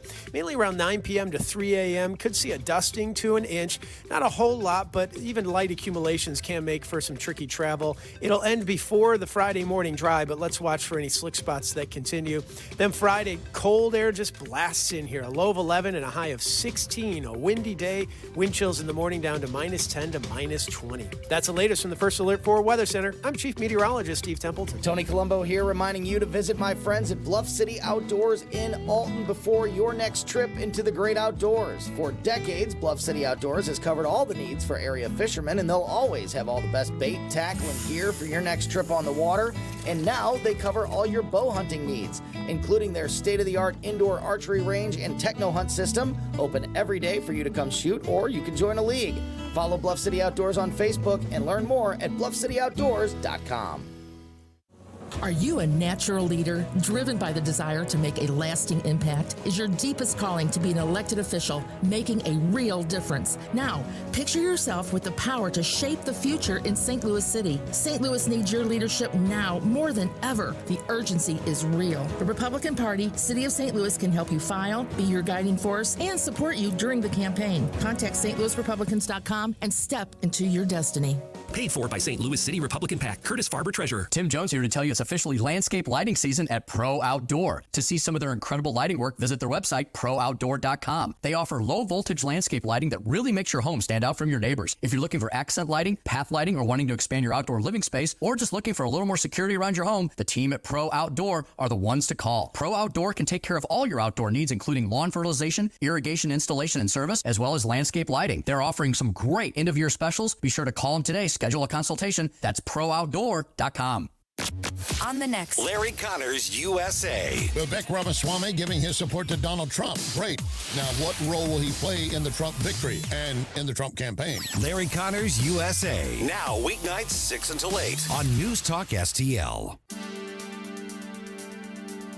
Bill O'Reilly here. Check out the O'Reilly Update this afternoon at 3:45. Right now, it's back to Mike Ferguson in the morning on News Talk STL.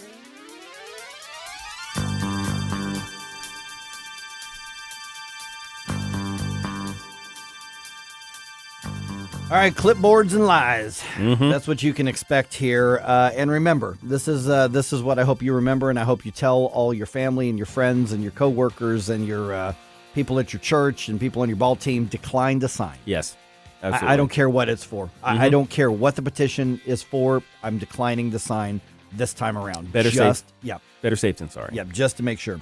The next round for the battle of life, for life. Mm-hmm. In Missouri starts today. So here's what's happened is a bunch of these extreme left-wing groups want to bring back abortion. And I'm very carefully choosing my words. These are not pro-choice. These are pro-abortion. Yes. Pro-death. Yes. Activists here. They had a variety of different referendums they filed with the state, and they were competing, and they were very, very different. Some of them were extreme to the point of absolutely no limit, abortion all the way up to the moment of birth. I mean, literally, partial birth abortion. Permanently enshrined in the Constitution. Right, 9-month abortion. They decided to not go with that one, I'm sure for a strategic reason, although I suspect that they all would probably support that. Oh, gosh. By the way, you can don't forget our streaming app. I just want to remind everybody of that. Free. Find it on your app store. Download it, and you can take us anywhere that you want. Okay, so you're talking about groups like Planned Parenthood. You're talking about groups like the ACLU. You're talking about that type of group. So in all, they had to figure out which of the 11 petitions would be used, and so they settled on one that would, if passed. So let me just read from it. Yeah, please. Okay. That it would, if passed, regulate the provision of abortion after fetal viability, provided that under no circumstance shall the government deny, interfere with, delay, or otherwise restrict an abortion that in the good faith judgment of a treating health care professional is needed to protect the life or physical or mental health of the pregnant person.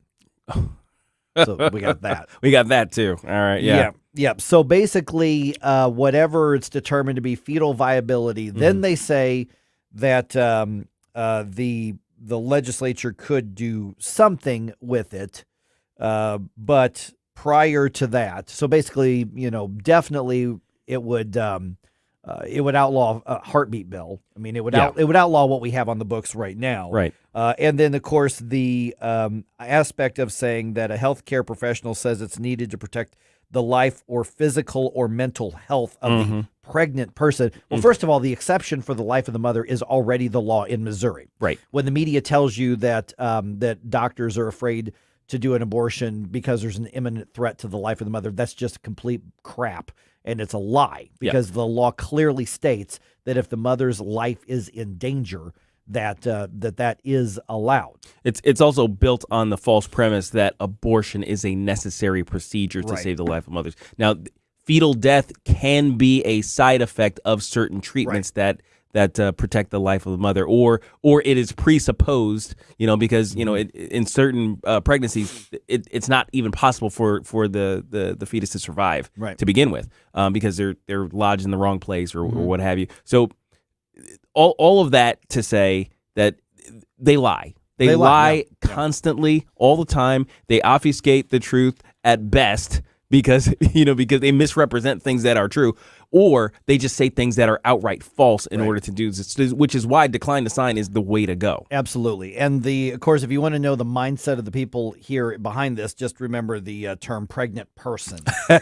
Right. Which exactly. I'm just going to constantly, it just shows you that these are extremists who are trying to put forth something that they are going to try to refer to as a compromise or moderate. Right.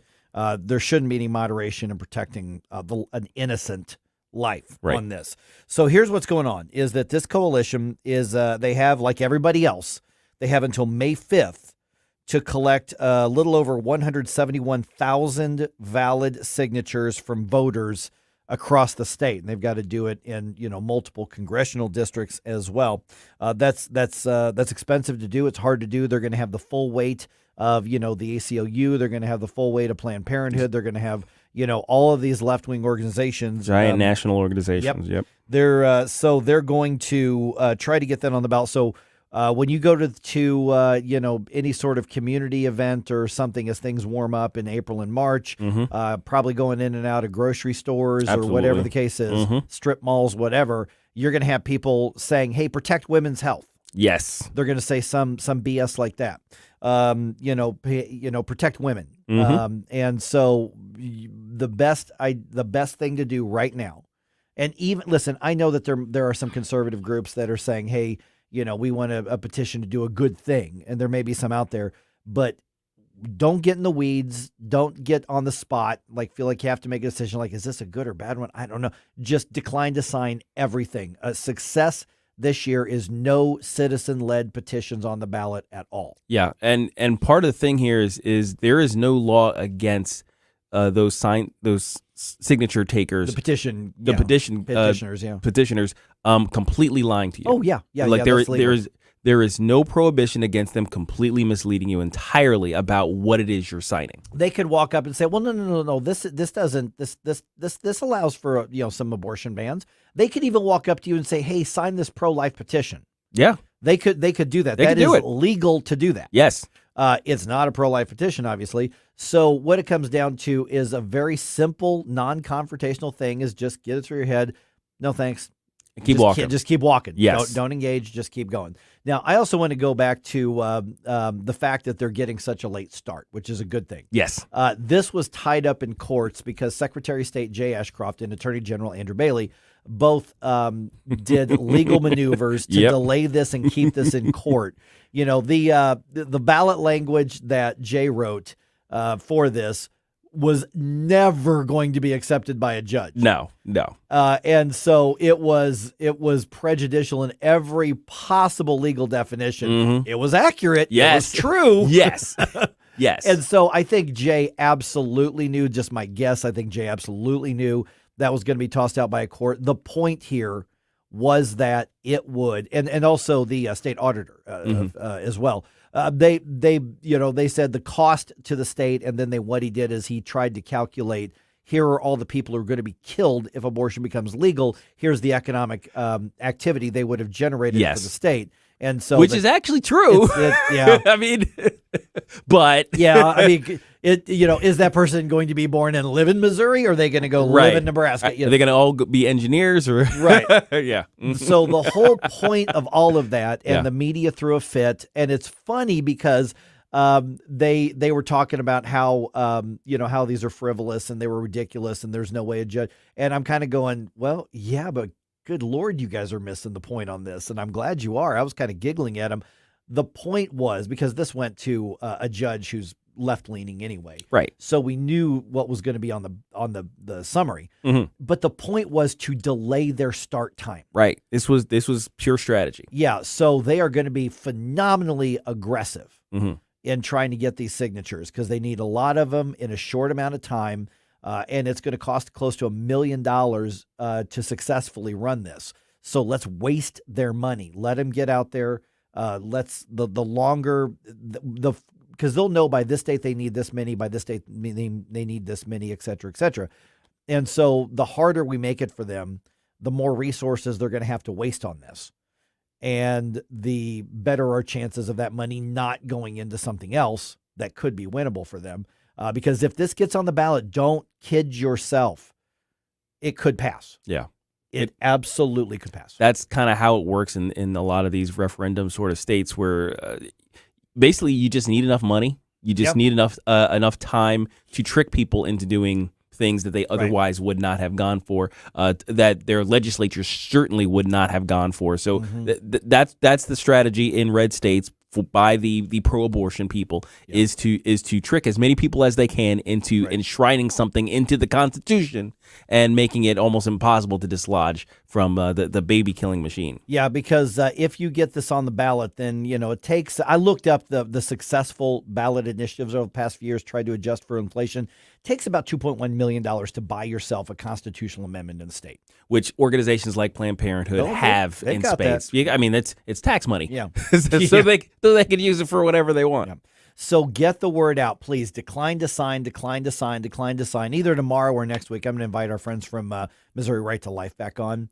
This Sunday is Sanctity of Life Sunday. So can you imagine they're launching their petition drive the week of Sanctity of Life Sunday? Yeah. And so there will be people who leave church. Now, I'm not naive enough to think that all churches are pro-life. There's a lot of left churches out there. Yeah. I don't know which God they're worshiping, but whatever. But they're going to go to, Applebee's or whatever.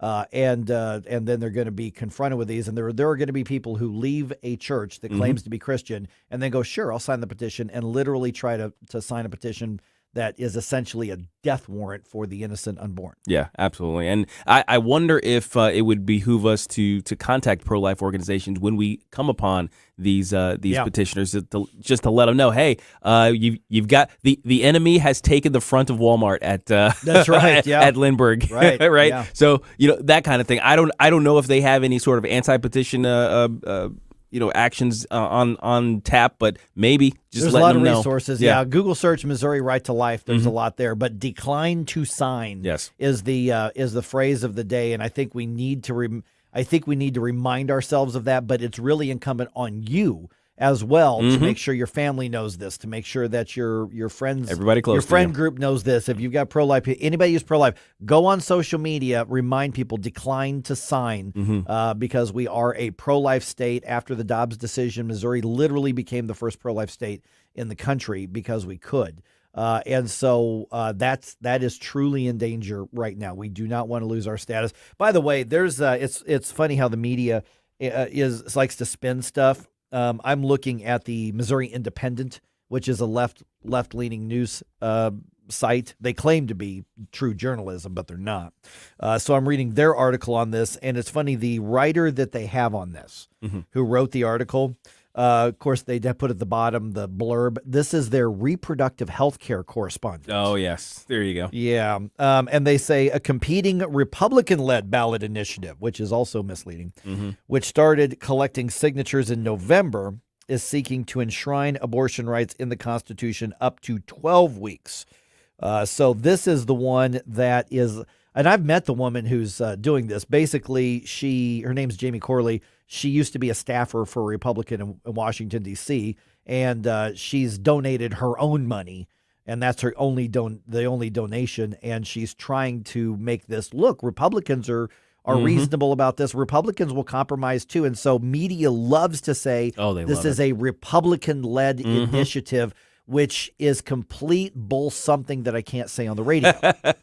It's one leftist Well, I don't know if she still claims to be a Republican or not, Right. as it is. Former Republican staffer. Right. That's the closest association you got. But the media tries to, what the messaging here is, hey, everybody's on board with this. You extremist, you're out of the loop. I mean, you're the one who's weird if you don't want to have some kind of abortion in Missouri. That's the messaging that they're sending on this because this person I've spoken with is incredibly leftist on just about every social stuff you can imagine. Right.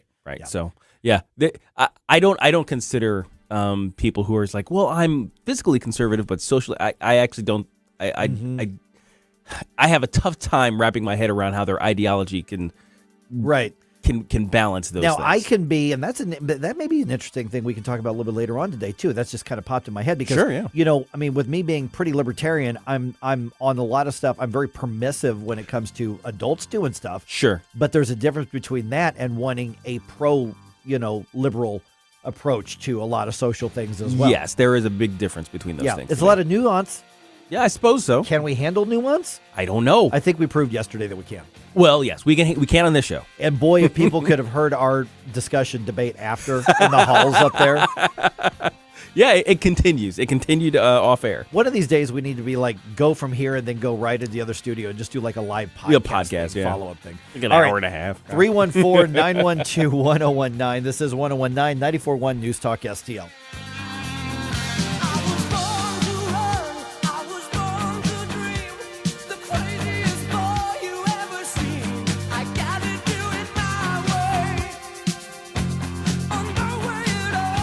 For podcast articles and more, find us on newstalkstl.com. Get up, St. Louis. It's Mike Ferguson in the morning. 1019 and 94.1 News Talk STL. Live and local. Listen to what those local folks are telling you. News Talk STL. Congratulations to everyone at Connor Roofing. We chose the Connor Roofing team for our National Best of the Best Award for customer satisfaction without telling anyone at Connor Roofing, based on over 30 years of fantastic customer reviews. Rob and Kathy Connor and their team deliver very high quality roofing, siding, gutters, storm damage restoration at a fair price with integrity. Connor Roofing has had an A+ rating from the Better Business Bureau for years. Count on Connor. For an estimate, please visit connorroofing.com. That's CONNER roofing.com. It's obvious. The unthinkable continues. Most Americans know something very wrong is happening. People in charge keep telling you that everything's fine and to stop noticing. But you know better. That's why self-reliant folks are investing in emergency food storage. You should too. My Patriot Supply, the nation's largest emergency preparedness company, are the ones you can trust. Go to mypatriotsupply.com and secure their best-selling 3-month emergency food kits. Each contains tasty breakfasts, lunches, and dinners averaging over 2,000 calories per day. Save $200 on each 3-month food kit you purchase. My Patriot Supply also sells solar generators, gravity-powered water filters, off-grid room heaters for when the power goes out, heirloom seeds, and survival gear. Order by 3 p.m. and your items ship that same day and arrive quickly on your doorstep in unmarked boxes. Go to MyPatriotSupply.com today. Time is running out to prepare for what's coming. MyPatriotSupply.com. This hour of Mike Ferguson in the Morning is brought to you by Stifel. Request a portfolio review from your Stifel financial advisor at Stifel.com. That's STIFEL.com. Hey everyone, this is State Senator Nick Schroer. I am the host of Stand and Fight every Sunday night. Tune in to us at 8 p.m. Right now, let's hear more of Mike Ferguson in the Morning Show here on News Talk STL.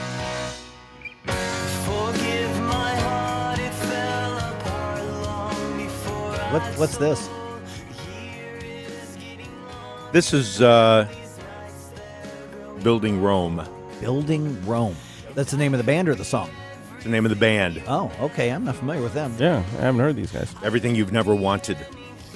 Oh, okay. I was like, just normally I know all the songs. I'm like, Yeah, I don't know this one. I was listening too. I was like, this is new. Yeah. Hey, I want to get to this Cardinals Bally Sports Amazon Prime because you might be watching the Cardinals on Amazon Prime TV. Yeah. Or not TV, but Amazon Prime. Yeah. But we'll get to that here in just a minute. I want to follow up on something real quick. We had that discussion yesterday on getting real about just talking about the politics and the culture and how media, especially conservative media, sort of tiptoes around things because, we're afraid of like making groups mad. Right. To be honest, we were talking about, the whole Trump MAGA thing and why we can't have honest disagreements within our own circles. And the reaction to that was really fascinating. Yeah. Because we had some reaction on Rumble. We had we had the one guy called in who just took umbrage at something I said, but that's the point. Right. We need to be able to have the conversation to start it. We need to be able to listen. I mean, I disagreed with what the guy said, but I understand what he said, which is something we don't a lot of times when we do. We don't want to understand what other people are saying within our own. Listen, if somebody comes in and says, I think kids should be assumed to be transgender, before anything else, we need to promote it. I don't want to listen to your reasoning. I don't want to engage you in a conversation. Right. You're just evil. That's wrong. But within like a movement, where there are different factions and different beliefs, we should be able to do that. Yes. Okay. But what was fascinating is how many people just in the building came by and said, guys, that was really interesting stuff. All right. Yeah. So go back to the podcast and check that out. I'd love to get your thoughts on that. And also, we ended up, us and then our one of our bosses, Joe, we ended up following up and continuing that conversation. And we got into Stell, you and I got in some disagreements over some things. And it was very thought-provoking. Right. I mean, we probably even got more intense in our disagreements off the air than we even did here. But Stell did not throw anything at me. And he was a collegiate baseball player, and he did not throw anything. But when you pulled out your bat, I moved back a little. Hey, if you see my batting average, you wouldn't worry about it. But like our boss Joe challenged me on something, and I was able to answer his questions. The point goes, okay, well, you've got your reasons. So that's the kind of stuff that I think we kind of ran that as a test thing, and I'm like, okay, I'm not going to be afraid to have those conversations. Now that doesn't mean that just because I like one candidate over the other two candidates, I'm going to go picking on the other two. Right. But I'm just going to call balls and strikes as I see it on all of them. And so I just wanted to follow that up and thank everybody for engaging the way that they did. Oh, yeah. And I would say probably half the calls that we've had in the past couple of weeks have been people who disagree with me or disagree with us. Yes. And that makes for very interesting conversation. Keep doing that. Yes. You agree? I want those calls too. But I truly mean thank you to the people who have called to challenge us on it. All right. And we will continue with as many baseball analogies as we come up with. Well, it's funny. On Rumble right now, Smoozy Q, a.k.a. Susie Moore from Red State, she said, I don't see any black eyes, so that's good. That's right. Yeah, exactly. Yeah, exactly. All right. Okay, speaking of baseball analogies and stuff, where the Cardinals, eventually the Blues, are going to be on TV is a question that just remains unanswered right now. Okay, so yeah, we're going to start this as Cardinals and Blues, but this is like how media is changing and how we are changing how we consume stuff. I mean, it's sports now, but it's everything else. It shows that old media may just not be adapting to the new market. Yeah. It's slow to adapt. We'll say. Yeah, exactly. They're being forced to do it. By the way, Illinois' education system is woke, but it's not teaching kids to read. We're going to talk about that at 7:05. Okay, so Amazon is buying into Diamond, which owns Bally Sports. Okay, yeah. So I'm trying not to get distracted. Fox Sports Midwest was purchased by Bally Sports, and then they're many things. Yeah, they're doing NHL and NBA and Major League Baseball and all this kind of stuff. Well, they're in bankruptcy right now. They're in protective bankruptcy, including. I mean, this is the group that does the Cardinals baseball games. Mm-hmm. So that's and Blues baseball games. That's what matters to us. Yeah. And so one of the things being considered with this purchase, because they think that Amazon's purchase could get Diamond, a.k.a. Bally, out of bankruptcy because they'd have enough to pay off enough of their debts and that sort of thing. Part of it could be that the games, local games, could be watched on your Amazon Prime TV. That's pretty cool. Yeah, but a lot of people, because I saw that, I'm like, great, we've got Prime. Yeah, same. But it would not be included with your current subscription. You'd have to pay a premium. It's a step up kind of thing. Right. Wait a minute. Yeah. Is that kind of like having the premium subscriptions on cable? Right. It's basically the same thing. Wait a minute. Yeah. But here's the thing is when it comes to the marketplace, the way that we watch stuff, how many times have we decided that we subscribe to a streaming channel for one show? And then we go, I'm not doing that. I think the market really wants a la carte program. Yes, it does. I mean, that's like our podcasts are pretty darn popular, and radio would not even mention the word podcast for years because we're like, oh, that's competition. And then somebody finally said, maybe we should start doing that. Yeah, we could actually enter this market. Yeah, so we do that. I mean, my little interview based newsy, not quite public affairs show, American Viewpoints. Sometime this week, it's going to pass 25,000 all-time downloads. So that's where you can take the conversation anywhere you want. Like this right now, I'm watching your comments and hopefully listening to your comments live. But then you can check this out as a podcast later. Yeah. So the marketplace wants on-demand listing for TV and sports and things like that. MLB Network could easily solve this if they would just let people watch their local team. Yeah. If they said you could watch the Cardinals here in St. Louis, I would subscribe to MLB TV right now. Now, is that a problem with the way they do TV, or a way or a contract that they have with the MLB? It's contract because what happens is like Diamond and Bally, they don't want MLB selling their subscriptions because it's like $250 a year, and then be able to watch your local team when they're spending millions to have the exclusive rights to the Cardinals in St. Louis. Okay. So I thought it was more like the MLB wants you to go to the stadium and they say you're going to miss out. Because they do want that too. Okay. But Diamond and Bally are losing money on this. So the market's speaking. Are they going to listen? The answer is, I don't know. Mike Ferguson here. Retirement should be a time you can relax. No more stress from work. But there's one thing you can't forget about when retiring. That's your money. Do you have enough saved to fund your income for life and keep up with inflation? How will you claim your Social Security benefits? And what about long-term care? The ClearPath Wealth Management Group at Stifel is here to help answer all of these questions. You can hear their latest views on the markets and investing during On the Money, hosted by Stifel financial advisors Bob Stockdale and Eric Robert, every Saturday morning at 9, right here on News Talk STL. They can help you get organized, guide you through critical retirement decisions, and create an investment portfolio designed around your needs. To schedule your free retirement plan consultation, go to clearpathinvesting.com. That's clearpathinvesting.com, or call 636-695-2650, 636-695-2650. Stifel Nicholas and Company Incorporated, member SIPC and NYSE. KLGY HD3 Clayton, K270BW Bellefonte, KNBS Bowling Green. This is News Talk STL at 1019, 94.1, and always streaming at newstalkstl.com. News this hour from townhall.com. I'm Rich Thomason. At least 7 deaths are linked to fallen trees or suspected hypothermia, result of ice-laden winter storms. that have been sweeping the Pacific Northwest this week. Rick Graves of Portland Fire and Rescue in Oregon tells KGW that shortly before noon Wednesday, 2 adults and a teenager were killed when they got out of their SUV. The weather brought down a branch, a significant sized branch from a tree over the top, and it took down a live electrical wire. Officials say the 3 appear to have been electrocuted. They say a child was saved when a person who lives in the area grabbed the 2-year-old from one of the people lying in the street. As much as 1 inch of ice added to the damage caused by a powerful storm that hit over the weekend. I'm Donna Warder. Former President Trump not slowing down after attending court yesterday in New York, where he's the target of a defamation lawsuit.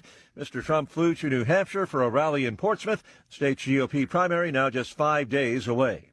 The U.S. has again launched missiles at Iranian-backed rebels in Yemen. The strike comes after the rebels attacked an American ship in the Red Sea. GOP Senator Tom Cotton of Arkansas says the U.S. and its allies have to get serious about halting the Houthi rebel attacks. The only thing that's going to put an end to these attacks on Americans and our friends and partners in the region is a devastating strike against Yemen, and increasingly it looks like it will have to be against Iranians as well. Cotton speaking with the Salem Radio Network's Hugh Hewitt. Pakistan retaliating for yesterday's deadly attack by Iran. Pakistan's Air Force says it hit terrorist hideouts in Iran. That's similar to how Iran justified its attacks on targets inside of Pakistan. On Wall Street this morning, the Dow futures down 72 points. More on these stories at townhall.com. You know, it's true. Difficult times have a way of focusing us. We have to think about what matters most when it comes to our spending, our health care. This is why so many people are joining Medishare right now.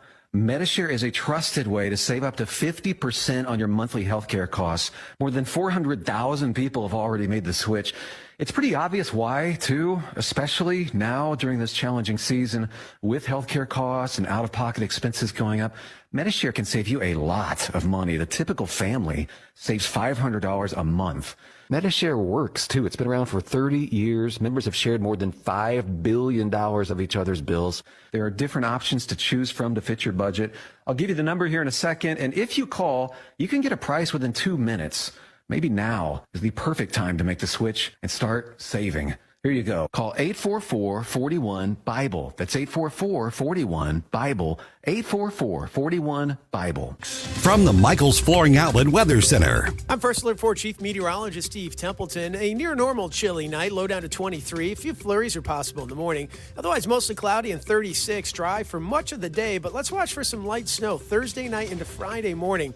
Mainly around 9 p.m. to 3 a.m. Could see a dusting to an inch. Not a whole lot, but even light accumulations can make for some tricky travel. It'll end before the Friday morning dry, but let's watch for any slick spots that continue. Then Friday, cold air just blasts in here. A low of 11 and a high of 16. A windy day. Wind chills in the morning down to minus 10 to minus 20. That's the latest from the First Alert 4 Weather Center. I'm Chief Meteorologist Steve Templeton. This hour of News Talk STL brought to you by Chris Cooper and Serenity Wealth Management. Discover little-known strategies that could be the difference between choosing the care you deserve or having someone else decide it for you. Get a free copy of Chris's book at serenityltc.com. When you go shopping, you may not get the bargain you want, but at least you know and can compare prices. It should be that way with healthcare, but too often it's not. Need an operation on your knee? Want to know what it's going to cost? Good luck. For 3 years, hospitals have been required to provide patients with list prices and have negotiated charges for some 300 services. Only 36%, just over a third, are fully compliant. In Missouri, prices differ greatly depending on a patient's insurance. The cost of a pelvic CT scan, for example, can be 20 times more expensive in one hospital than another. Price transparency allows patients to compare providers, forces hospitals to compete on price, and helps insurers negotiate lower rates. State law should require all healthcare providers to publish prices in a user-friendly form. What we don't know is costing us. The price of healthcare shouldn't be a secret. Check out our 2024 blueprint, Moving Missouri Forward at ShowMeInstitute.org. The Show Me Minute has been brought to you by Show Me Institute and Show Me Opportunity. This hour of Mike Ferguson in the Morning brought to you by Window World. Simply the best for less. 314-993-1800 or visit windowworld.com. Mike Ferguson. You play ball like a girl! Gabe Pfeiffer. I triple dog dare you. Get up, can't you hear the alarm? Get up, St. Louis. So it's time to get out of bed. Pour yourself the greatest cup of Kofifi the world has ever seen. Rise up with one voice, drain the swamp, and take back our country. Today's the day we're going to do it, and it's time to do it right now, believe me. Mike Ferguson in the morning on News Talk STL. Get up, this is your cousin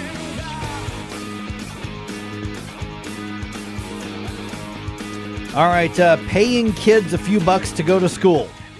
I'm sure that's good education. Yeah, of course. Policy, right? Yeah, because it's not as though education is valuable on its own. Right. And if a kid really doesn't want to be there, here's the equivalent of a couple bucks a day. I'm sure that'll be like, okay, give me the study hall after class. I'm all about it. Gosh. And then also the idea that in Illinois, because there's a national group that's kind of, assessing how well schools are doing on this little thing called reading. Oh my gosh! The basis of learning, what's required for every other piece of learning. Yeah. Not doing so well in Illinois. Okay, so the building blocks of education not well constructed in Illinois. No, but I'm sure most kids in Illinois public schools are going to know what thems are. By the way, did your bank dig through your purchases at the behest of the federal government? I saw a lot of this. This is infuriating. Mm-hmm.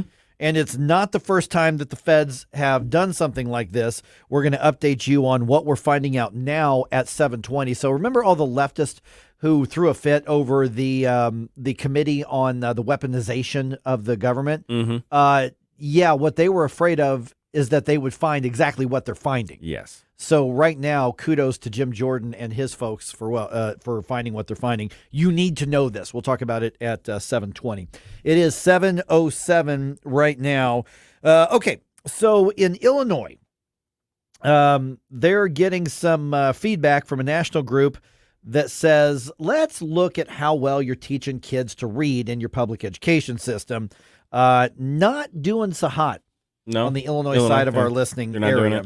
And then a little bit later on in another state, they literally want to say, come on, kids, you need to be in school. Here's money. So stupid. Daryl Jones from the Herzog Foundation joins us right now. And Daryl, let's start here locally with what's happening in Illinois. National group is looking at basically we're looking at results, actual education, reading, clearly the single foundation for every other kind of education, and they're falling flat in the state of Illinois. What are the results so far? Well, it's really true. We've run a couple of stories. We run between 10 and 15 stories every single day at readlion.com. Read, R-E-A-D, readlion.com. The Lion is roaring about 10 or 15 times a day, talking about what's going on in K through 12 education across the state.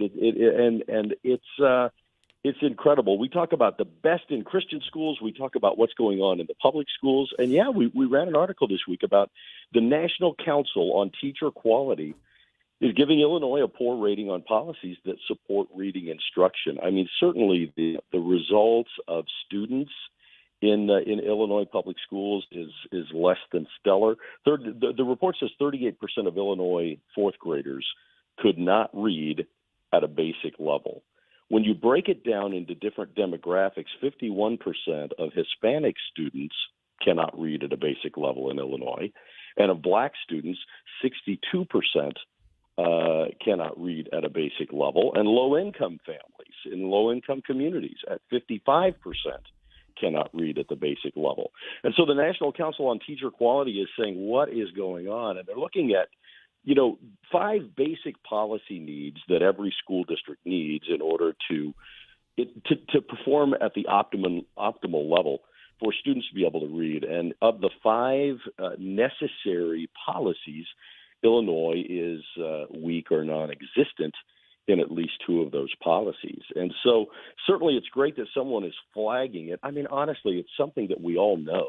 The National Report Card, revealed just a couple of months ago, less than stellar performance happening academically in schools, in public schools across the country, and certainly right there where you guys are, right across the state line in Illinois.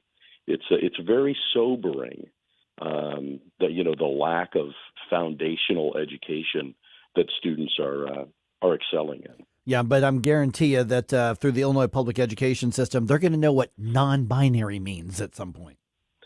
That's the thing.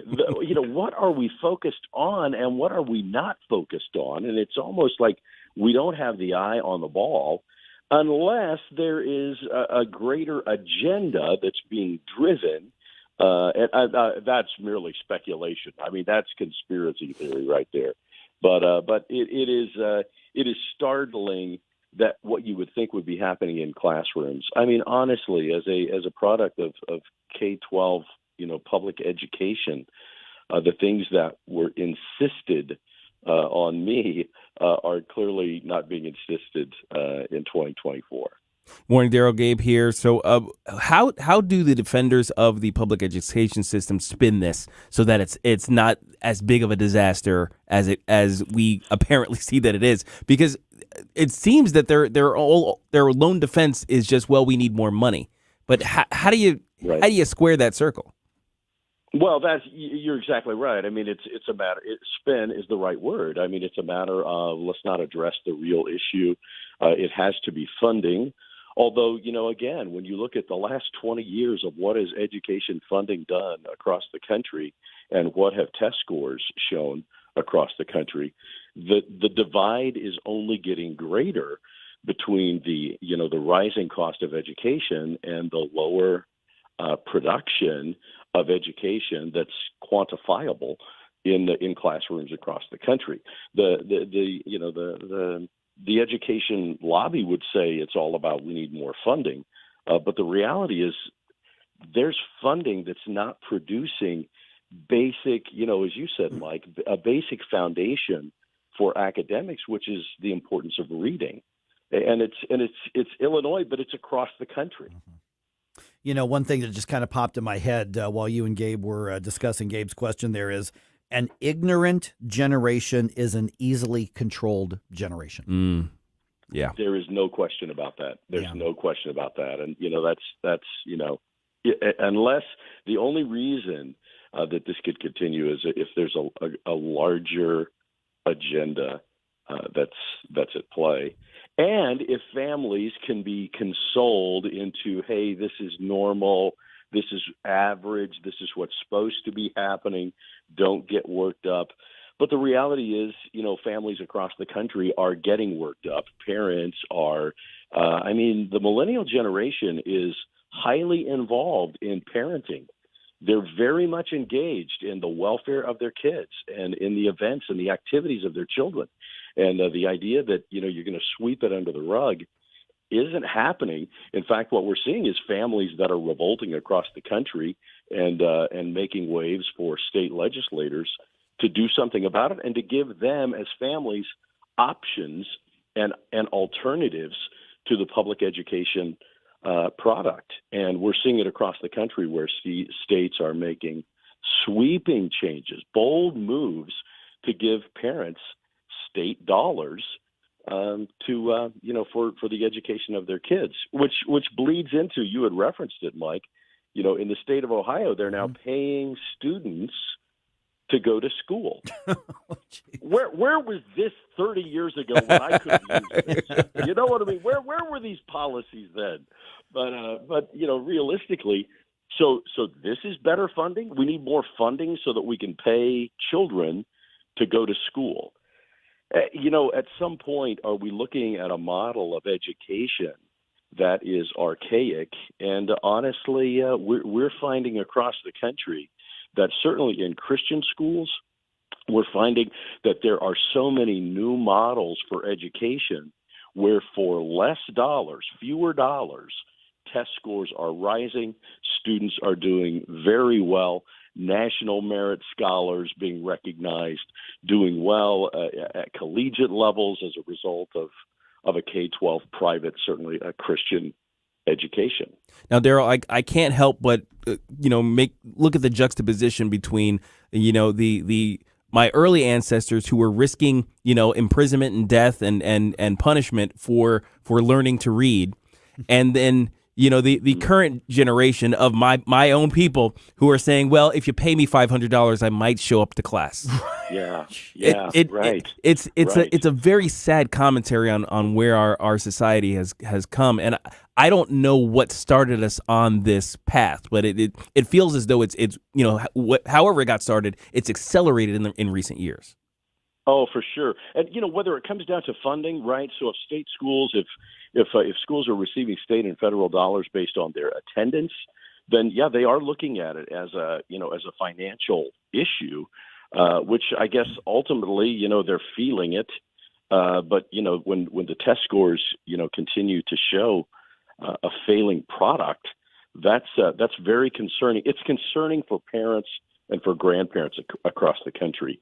And, here at the Herzog Foundation, we want to help those families find accessible alternatives. And we believe that in the Christian education arena across the country, a growing arena, I might add, it's interesting that as folks are exiting out of public education, there are not enough seats in Christian schools across the country to absorb the demand. The supply and the demand is not equal, and it's amazing. It's a revolution that's going on in education, where families are saying this product is no longer viable and it's not acceptable for our children, and we want better for them. You know what amazes me I'm sorry. I say, what amazes me, Daryl, is because my kids went to a Christian school. And they, what amazes me is how many people are like, yeah, I'd love to do that, but there's no way I could afford it. They don't even bother to call and ask and find out, because there are some schools that are far more affordable than you would think. And there are scholarship programs. And it always amazes me that how many times somebody would say, yeah, next, this coming school year, I'd love to send my kid to a Christian school. I really hate what's happening in the public schools, but we just can't afford it. Oh, by the way, got to go. We're going to do a week and a half in Bermuda. And so they'll spend enough on one week's vacation. They would spend enough to send their kids to an entire year of a Christian school. That is so well said, Mike. And Gabe, I love the conversation. The dollars of it, the dollars and cents of education, and what we're seeing statistically across the country is that Christian schools are able to produce a high quality, academic, rigorous outcome at much more affordable prices, oftentimes using a different model of education. But you're right, it really comes down to what society values. What do we value? And at the point that we value education, and we are seeing it across the country, where there's just this big exodus that's going on, and certainly among families, with students in classrooms. But it's interesting to see the exodus of teachers from the public system that are leaving as well. And that's a whole other topic. And, we've written articles in readlion.com about that interesting phenomenon as well.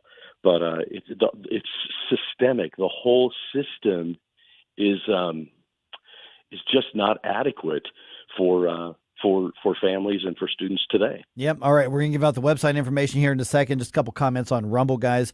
Lunch Lady says they were paying kids to attend summer school over 20 years ago. My son declined. Good for him. And some guy named Larry Connors, he just said, remember a few decades ago, St. Louis was offering TVs to kids attending certain numbers of days of school as well. So, by the way, Larry Connors, you can get great information from him, 6 o'clock to 8 o'clock every day here on News Talk STL. And I think in Kansas City, I wanted to say in your neck of the woods, I think they actually at least debated that, I want to say about 10, 15 years ago, but I don't remember that anything came of it, because if it did, it failed.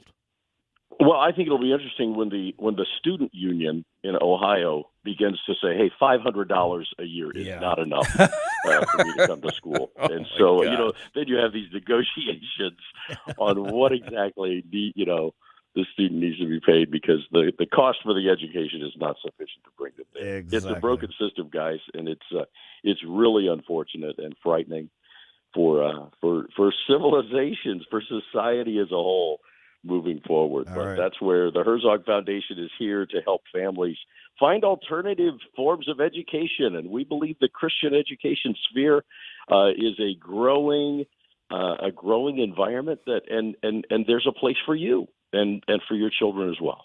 All right, then the website real quick, Daryl. Daryl, the website real quick. Oh, did we lose Daryl? No, he's there. I heard his phone. I think we lost Daryl. Okay, and just you can look. find out more. There he is. Oh, there it is. HerzogFoundation.com. All right, There you great. go. And then, of course, Read Lion. I encourage people to subscribe to Read Lion as well, because there are a lot of stories in there. All right, Daryl, we'll talk to you again soon. Thanks so much for the update. Thanks, Daryl. All right, 314-912-1019. All right. He says you're welcome. Okay. Oh, it's a super delay all of a sudden, yeah. All right, just ahead here. Okay, you're when I say you're not going to believe what the feds are doing, well, yeah, you probably will. This is serious, guys. Yes. I mean, this is serious. Is your bank spying or surveilling you at the behest of the federal government, who says, hey, do a sweep through your debit or credit card purchases? If these terms came up, you may need to turn them in. No warrant, no probable cause, just let's start looking for people because they have wrong think. This is really serious. Yeah. We'll talk about this at right around 7:23 on 101.9 94.1 News Talk STL.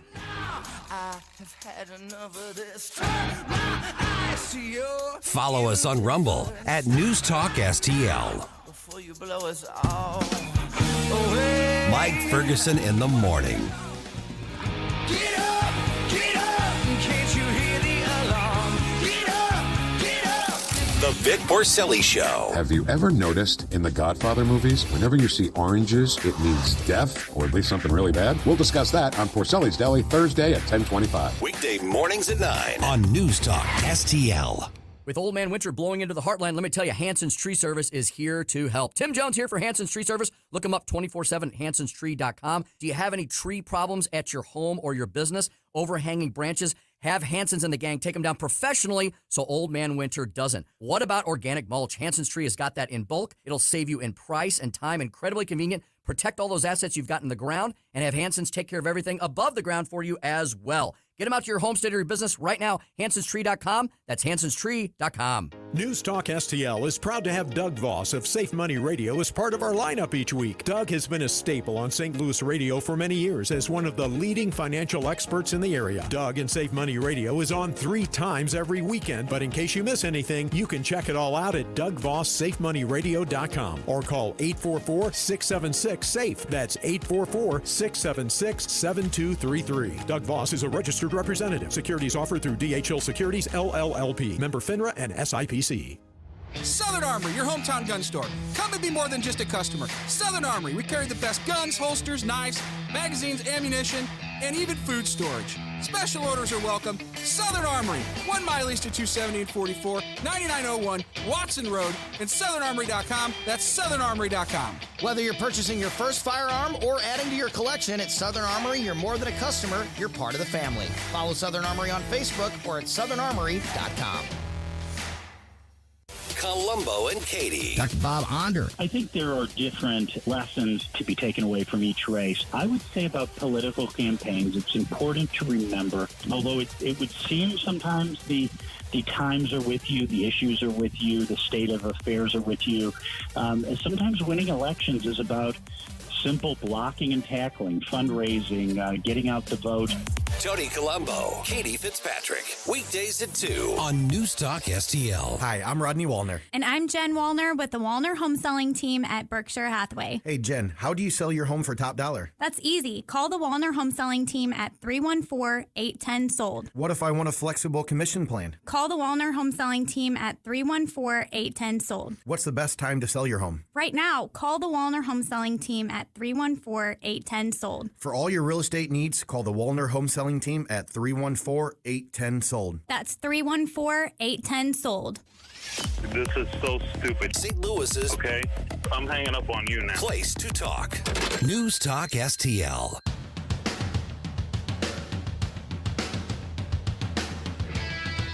Hey everybody, it's Rob Carter. Join me on Sunday nights as I challenge our politicians, expose the political press, and analyze pop culture. It's the Rob Carter Show on Sunday nights from 6 to 8 p.m. Now let's get back to the best men's league over 40 backstop in St. Louis. Mike Ferguson in the morning. Just a reminder to everybody, starting on Monday, the 29th of this month, Rob Carter Show going to 5 nights a week right here on News Talk STL. He's going to be on from 8 o'clock to 10 o'clock right after Larry Connors. So that is I said it yesterday, I'm saying it again today. I'm really excited about this addition to our lineup. I am so looking forward to it. Absolutely. Now, he's going to be on just as I'm getting ready to go to bed, but I'm catching it afterwards. I'll catch the first little bit. Rob's going to be in next week with us to kind of give us a preview of the show. All right. He's going from 1 night a week to 5 nights a week, which is a great thing. And I want to thank everybody who's part of the News Talk family, and that's you, who's listening right now or watching right now. Because the fact that you all have responded so well to our local shows here that we're able to expand them and just have more of them. Mm-hmm. So that's exciting. So thank you very much for that. Okay, the Congressional Committee charged with oversight of the federal government and especially of the weaponization of government. They now say there is evidence showing that the feds are using your bank to surveil Americans, to surveil you without a warrant. Going to love the details on this one, and when I say you're going to love, I mean you're actually going to hate this. Speaking of Congress, the deal to extend the government spending and avoid a shutdown under fire for very good reasons. It may actually be a plan to expand illegal immigration by bipartisan decree. Oh, my gosh. All right, we're going to have the update on that at 7:35, so about 9 minutes from right now. It's 7:26. Okay, so how about this? You want to go fishing with a new reel you bought from Cabela's and read that brand new Bible that you bought from like Lifeway or whatever it is? Well, then you're an extremist. You're a possible lone wolf terrorist shooter. Oh, my gosh. I wish I were kidding about this. No, yeah, you're not. And I know that's you're what not. the hater-in-chief would say, Yeah. as I'm now calling. The hater-in-chief, yeah. Yeah, the guy who resides at 1600 Pennsylvania. Joey B. Yeah. So here's the thing. Here's what they are finding, and I've got a clip here from Congressman Jim Jordan, who's overseeing the committee on the weaponization of government. He was on, I believe it was Cavuto's show that he was on last night. At the request of government, you got banks searching private transactions of their customers for key search terms, key words.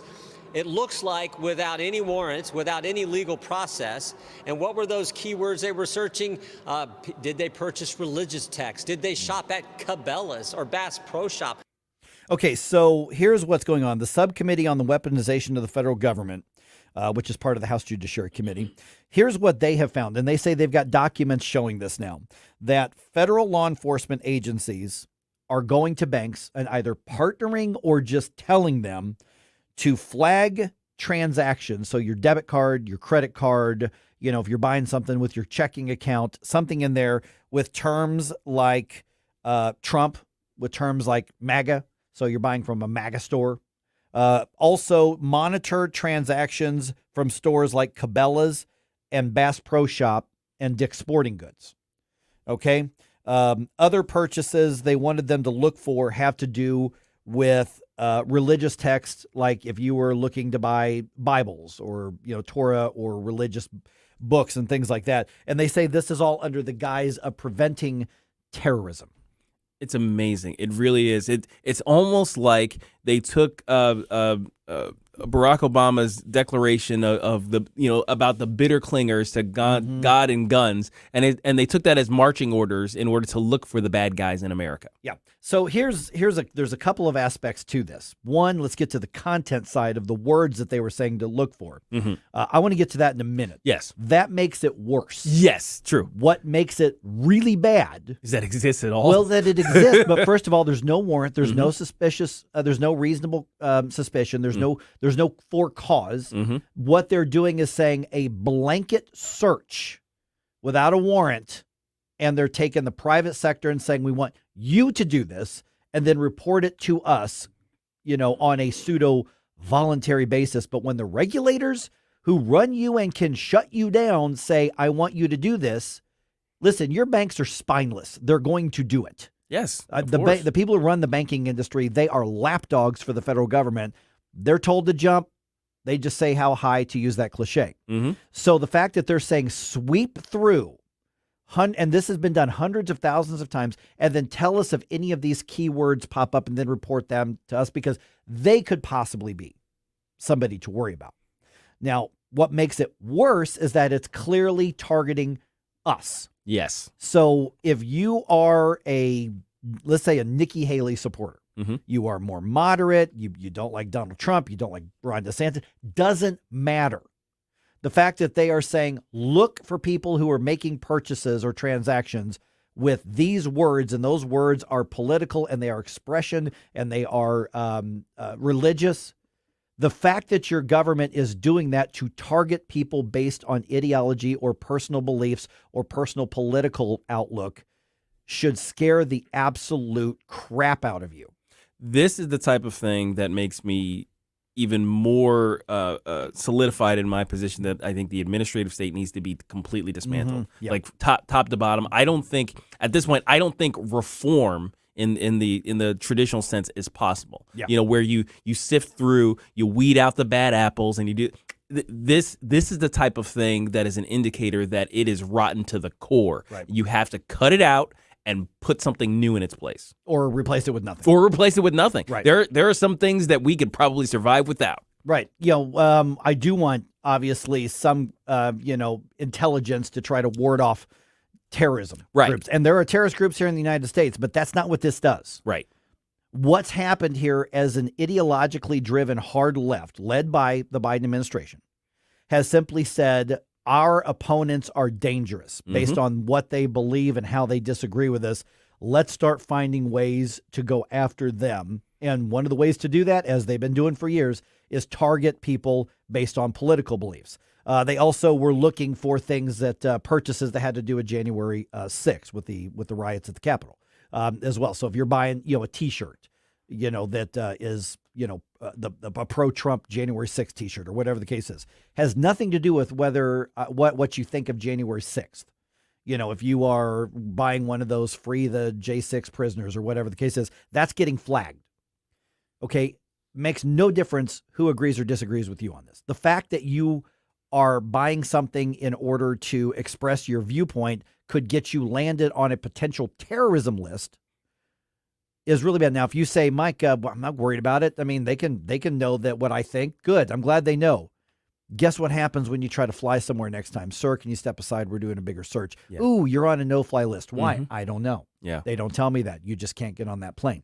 Yeah. Oh, really? You want to apply for this job here that could be a contractor job or something with the federal government? No, sorry. You got rejected by the system.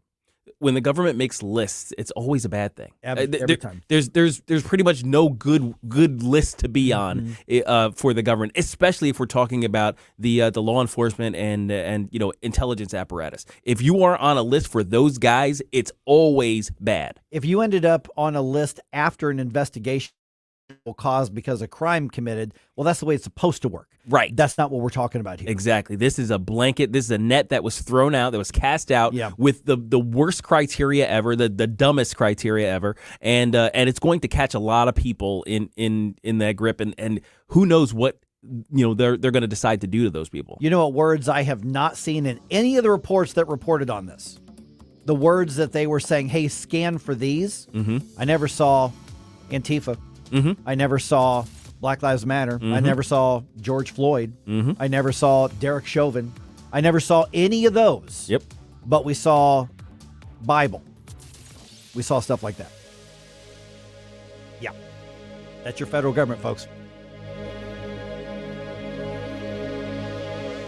From the Michaels Flooring Outlet Weather Center. I'm First Alert 4 Chief Meteorologist Steve Templeton. A near normal chilly night, low down to 23. A few flurries are possible in the morning. Otherwise, mostly cloudy and 36. Dry for much of the day, but let's watch for some light snow Thursday night into Friday morning. Mainly around 9 p.m. to 3 a.m. Could see a dusting to an inch. Not a whole lot, but even light accumulations can make for some tricky travel. It'll end before the Friday morning dry, but let's watch for any slick spots that continue. Then Friday, cold air just blasts in here. A low of 11 and a high of 16. A windy day. Wind chills in the morning down to -10 to -20. That's the latest from the First Alert 4 Weather Center. I'm Chief Meteorologist Steve Templeton. I got an email which brought a smile. A woman named Mary wrote me, "We are purchasing a new roof from John Beal based on your recommendation." I thanked her then. I do it again now. Mary, I only endorse clients I believe in, and I've been a spokesman for John Beal for 10 years. It's all about trust. So if, like Mary, you need John Beal, trust me. Call 1-800-NEW-ROOF, 1-800-NEW-ROOF. roof. This is Larry Connor's commentary on News Talk STL. An Indiana middle school was not going to let a transgender girl use the boys' bathroom. Final, period, not going to happen. Well, she and her parents, of course, immediately filed a lawsuit, and numerous appeals and lawsuits continued, reaching all the way to the U.S. Supreme Court. And now the Supreme Court denying the petition for review. No justices dissented. The court did not explain its decision. So now the decision not getting involved means other lawsuits will continue, with judges reaching obviously differing conclusions. It's going to be a mess for some time to come. And it's all because the high court decided to not rule on this one. The court has ruled on various transgender cases in the past, but has also sidestepped around some if it involved transgender young people. What all this does do is remind me of something years ago. Years ago, when I was teaching students to become journalists, I was stressing to them, you have to recognize the meaning of words. I had to constantly remind them there's a difference between the words gender and sex.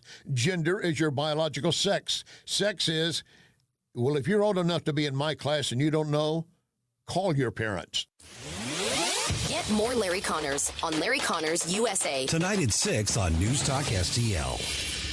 Is your family prepared for the financial burden of losing a loved one? Are you aware of the cost of a funeral? Benjamin Schaefer with Senior Memorial could help you qualify for lifetime permanent final expense insurance coverage with no medical exam required. Just answer a few health questions, and once accepted, your rates never increase. Do you have diabetes? High blood pressure? Have you had a heart attack? A stroke? No problem. Benjamin Schaefer with Senior Memorial can help protect your legacy. Call or text 314-866-8886. That's 314-866-8886. To learn more about permanent lifetime final expense insurance coverage. Benjamin Schaefer with Senior Memorial could help you qualify for immediate coverage by answering just a few health questions. Call or text 314-866-8886. Or learn more at memorialplans.com. That's memorialplans.com. Policies underwritten by Senior Life Insurance Company, not available in all states. Sundays at 5 on News Talk STL. All your hard-earned tax dollars and mine are going to fund illegal aliens who come across the border penniless, jobless, skillless, and they're given a cell phone, an identity, and a cash stipend every month. Mark McCloskey on fire. That beats your Social Security income if you should have the good nature to work your ass off your whole life and retire. Mark McCloskey on fire. Sundays at 5 on News Talk STL. Brought to you in part by Modern Weapon Systems in Fenton. St. Louis's new choice for conservative talk. I don't know where I would get the truth if it weren't for you. Live and local. Welcome to the People's Republic of America stand. Here comes another roller coaster, another circus. This is News Talk STL.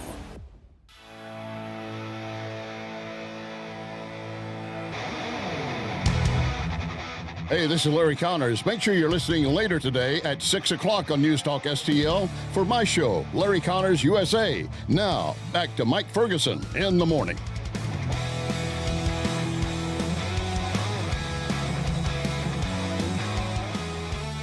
Little Revolution Saints for you. Yeah, it is. Thursday. I love this band.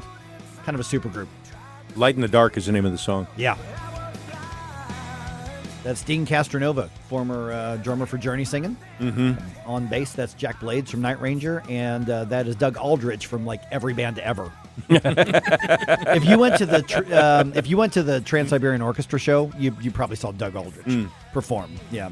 All right, we should probably do some like newsy stuff here.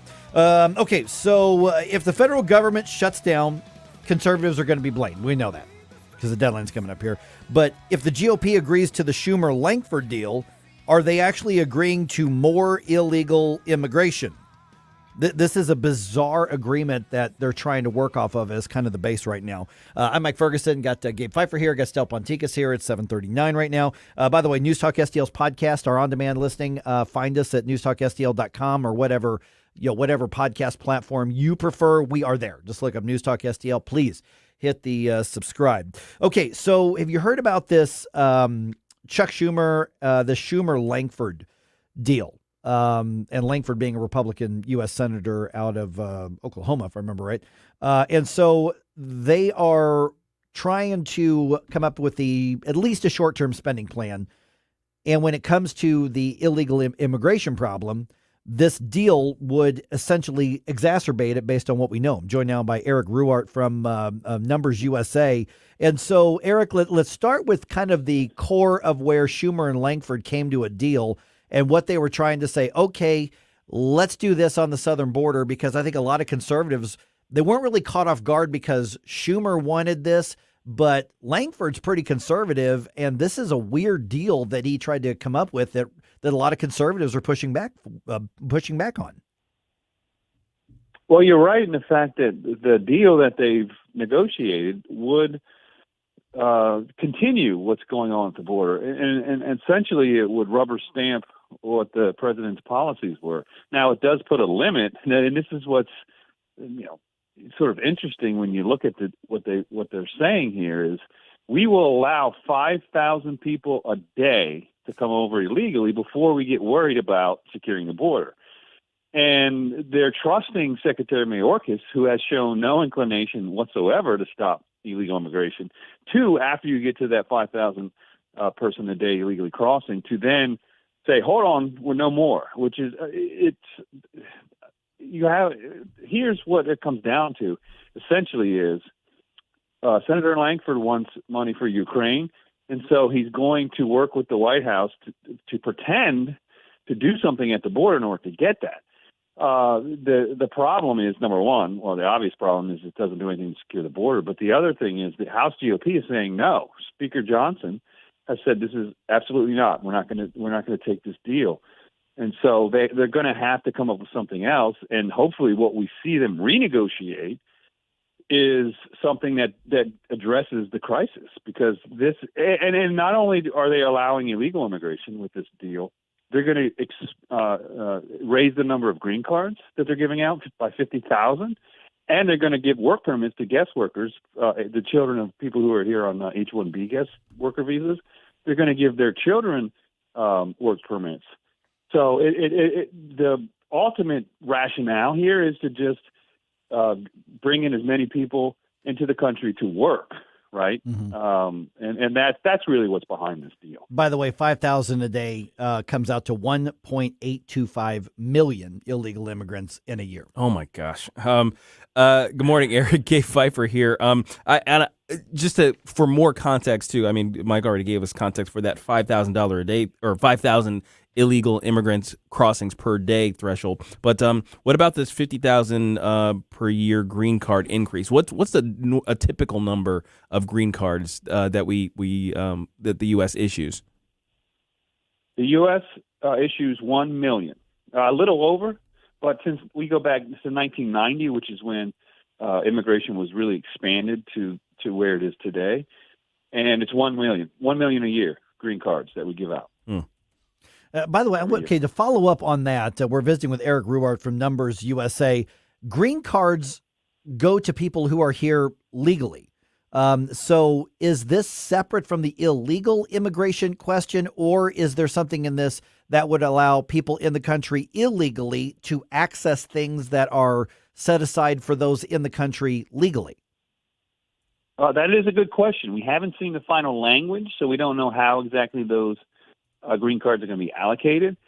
But the argument for people who say we need more immigration is the problem that we face is we don't allow enough people to come. And so the way to deal with illegal immigration is, and Nikki Haley has made this argument on the campaign trail, we stop illegal immigration by letting everyone who wants to get in, who wants to work, right? And so this is sort of, it's not letting everyone in, but they are going to give work authorization. And this is, giving green cards out is a lifetime work permit, to anyone who receives it, right? Because they become basically, beyond being able to vote or to serve on a jury, they have all the rights and responsibilities of a U.S. citizen. But what's really, really bad about what Langford has negotiated with Schumer in the White House is they're going to allow people to come across the border illegally and give them work authorization. And that's why most people are coming to the United States, is to work, right? They're not fleeing persecution or war-torn situations. They're coming because they want opportunities in the United States, which is a very rational and reasonable cost to come, right? Because they think they're going to have a better life in the United States. But that's not a reason to admit everyone who wants to come. So what they're going to do with people, the 5,000 a day, is release them and give them work authorization, which is in contradiction to what is the current law. Because you can't, if you're an inadmissible alien, you're not allowed to have work authorization. This bill would change that. And so you're not only adding 50,000 green cards, you're going to also add 1.8 million people a year who are illegally in the country, but are authorized by the government to work. Yeah, so Nikki Haley's buying into part of the AOC logic on that. Yeah, exactly. If you make them legal, then they're not illegal aliens anymore, right?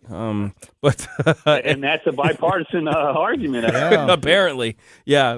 Well, we'll say bipartisan in quotes. But Eric, one of the things that I'm worried about is that there isn't really a competing bill. There is not a competing proposal on the table. I'm thankful that Speaker Johnson has declared that this is DOA. I'm very glad for that. But is there any legislation? Is there any ideas about what to do about the border problem right now as a competing solution to the crisis we have at hand? Because the deadline is tomorrow to have something, and so there's a lot of pressure on that from what Gabe was just saying there, Eric. Well, there is. This is the good thing. There is actually a competing bill. It's H.R. 2. It's the Secure the Border Act, which was passed by the House back in May and introduced into the Senate by Senator Cruz. I believe at this point there's 31 co-sponsors of that bill. But it's easy to sign on to a bill when you don't think it's going to pass in the Senate. But the House has the power of the purse. And so they're the ones who basically control the funding. And there is a fight coming up, as you said. There's a continuing resolution.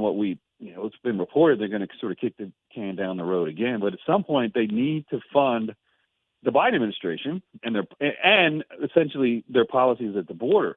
And so the fight's going to come down to whether or not the House GOP is going to stand by H.R. 2, which would curtail what's going on, or are the Republicans going to go with, and Mitch McConnell, the leader of the Republicans in the Senate, has basically told Republicans in the Senate to support Langford's deal, whatever it is. And so that's really, the fight is more going to be within the Republican caucus in Congress about whether or not they're going to rubber stamp what's going on, or they're actually going to use the leverage that they have to secure the border and to hold the administration to account. And there's Ukraine funding for Israel. There's other priorities that the White House has. And basically they're using border security as a bargaining chip. And, our position at Numbers USA is border security is non-negotiable. You either secure the border or you don't. And that's the argument we need to have, not what you're going to trade the illusion of border security for. All right, Eric Ruart, Numbers USA. Let's go ahead and give the website, social media information out so people can connect and follow what you're doing. NumbersUSA.com. And if you go there, there's an action board right at the top, and you can let your representative know that H.R. 2, vote for H.R. 2, secure the border. Bad deals are not going to do it. All right, 314-912-1019. Love to get your thoughts on this. Eric, thanks so much for the update. Sobering numbers, but all the attention's going to be on, oh my goodness, the government's going to shut down, instead of, hey, some of our elected officials are starting to develop a backbone on the border issue. Oh, all right. Thanks again, Eric. Appreciate it. All right, numbersusa.com. All right, 314-912-1019. This is 1019 and 94.1 News Talk STL.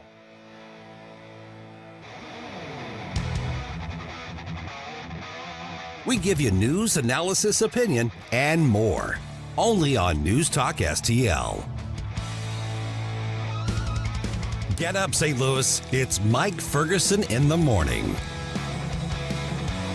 To our brave police officers and first responders, we say thank you for risking your lives to protect us. To all the incredible volunteers who've joined hands with the David Dorn Foundation to raise funds for equipment and services, we extend our heartfelt gratitude. We stand strong with our volunteers who give their time, talent, and dedication as a shield of support for those who rush into danger. The David Dorn Foundation gives a big thank you from our heart to yours. Visit dornfoundation.com and join as a volunteer. It's a new year, so come check out the great financing offers going on now at Seavers JCB. Rates as low as 0.99% on nearly all JCB compact construction equipment, including the industry-leading JCB Teleskid. For details, go to SeaversJCB.com. Mini excavators, track loaders, small wheel loaders, and even the industry-leading JCB compact load all range. Seavers JCB has them all. Visit SeaversJCB.com for more information. Hey, it's Columbo and Katie inviting you to join us, plus Mark Close and a whole bunch of our musical friends Saturday, January 27th at Westport Playhouse. Our band, Mark's band, and Lenny Mink will be joined by some very special guests for an awesome night of music for a great cause. All proceeds go to Thrive St. Louis. Get your tickets now at westportplay.com and join us for a great party January 27th at Westport Playhouse. Brought to you by Weber Chevrolet. Tickets on sale now at westportplay.com. This hour of Mike Ferguson in the Morning brought to you by Window World. Simply the best for less. 314-993-1800 or visit windowworld.com.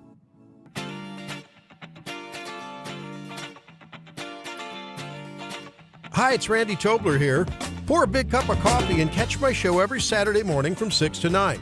Right now, it's back to Mike Ferguson in the Morning here on News Talk STL. Gabe, I should have asked you about this a minute ago, but what we were talking about just off the air a second ago, can we bring that back up? Yeah, absolutely. Because one of the things in which, because your experience has been an experience that I've had with friends and some people I would not consider friends anymore. But if you want to talk to somebody who really can't stand an illegal alien, who do you talk to? A legal immigrant. A legal immigrant. Absolutely. And you've obviously got very personal experience. Yeah, I mean, look, so just the way the process worked, and, you know, Janet is Canadian. So Janet being his wife. My wife. You know. My wife. So we had to look up all this, you know, all the information. Okay, how does this work? What forms do you have to fill out? What can't do? We found out that because we got married in Canada, where all her family was, you know, I wasn't going to drag her down here and make her family kind of come down. So we got married in Canada. So there's a process by which you get a visa so you can actually enter the country, even though you are married to a U.S. citizen. And that process took about 6 months and required that she travel to the nearest consulate, which was in Vancouver at the time. So she had to fly. You know, so there's money and all kinds of paperwork and stuff like that. She finally got into the country, and then she experiences what she would call her non-personhood phase, where basically she was allowed to be in America, but she couldn't do anything in America. She didn't have a social security number. She didn't have work authorization and things like that. She just had the visa that said she was allowed to have crossed the border and live with me. So that was pretty much it. So we had to go through all the paperwork fill outs and the fees and the wait time for processing before she could get any of that stuff, get a license, get work authorization. And now what the proposal on the table is at our Congress or our Senate is this idea that you could just walk across the border and somebody's there to shake your hand and hand you a work permit. Yeah. And it's such garbage. It is so infuriating that there are those of us who actually care about this stuff, who actually go through the process. She went through the full process to gain her citizenship so she can vote for people now to just hand out stuff that she worked for. Yeah. That's such garbage. And it's the injustice, and tomorrow is the supposed deadline for the federal government to not be able to spend any more money. When you hear media say they're going to run out of money, no, they're not. No, they're not. They got plenty of money. That's not the issue, but they need to come up with another bill to keep spending on stuff. The world is not going to end if we have the government shutdown I've been hoping for years now. We've been through this before. Right. It's not that bad. They're going to come up with something. It's going to happen. And if they shut down for 24 hours on Monday or 12 hours on Monday until a deal is made, then, whatever. But the fact that this is the holdup shows you the values and the priorities of the left. Yeah. That they say it is so important that we not secure the border, that we try to run to catch these illegal immigrants, illegal aliens, just to hand them their papers so we can claim they're legal, is a bizarre value system, and that's what they are prioritizing over everything else. And speaking of trying to keep track of the aliens, how about the situation in Texas at Shelby Park in Eagle Pass, where Governor Abbott has essentially had the state of Texas take over the park. Yeah. And kick out the Border Patrol and say, hey, we're taking over here because you guys have screwed the whole thing up. Well, it's not the Border Patrol's fault. It's not the Border Patrol, It's the Biden, administration's fault. But still, he's saying, you guys are out. We're taking it over. It'll be interesting to see how this situation progresses. Yeah, because the federal government's already suing Abbott and the state of Texas over other things that they're doing, their new laws and all that kind of stuff. And I imagine the Border Patrol guys were like probably wink, wink, nudge, nudge. Yeah. Oh, gee, we're upset about this. Because the Border Patrol agents, they are so frustrated. They can only do what they're allowed to do, and the Biden administration isn't allowing them to do the job that they're capable of doing. Those guys might have been saying, thank goodness you're finally here. Right. Yeah. They had to say, we've got orders, wink, wink, nudge, nudge. Oh, gee, you're pushing us out because you're going to actually do it. And, at one point I saw a video of Texas National Guard showing up with riot shields. Mm-hmm. And, as these illegals are climbing through the barbed wire and the razor, they got the shields like, you really want to try it? And some of them were yelling at him and everything. And some of them, I don't know what the end result was. They backed away. They probably came through somewhere else a little bit later. Yeah. But there's at least an effort to do that. And there are people who look at those who are defending our nation and going, how cruel. How could you possibly do that? Look at that. They're willing to crawl through barbed wire. That's how bad they want to be here. Yeah, why do they want to be here? What do they value so much that they're willing to crawl through barbed wire instead of respecting our nation and going through the right process? Right. Well, for some of them, because I noticed a whole bunch of young men is who was doing it. There wasn't a single woman or child in the video that I saw. So what is it that they're looking to do? Some of them definitely want to work. I mean, I'm no question about that. But some of them, we just don't know, do we? Here's the thing. If you are willing to cross a desert and crawl through barbed wire in order to get into our country, why aren't you willing to fill out some freaking paperwork? Yeah. Like what is there should be a difference there. There should be a red flag about that idea. It's like I want to be in your country so badly, I'm willing to break all your laws and risk death across the desert in order to get there. It's like why don't you just ask? Yeah. There's the front door. Wait your turn.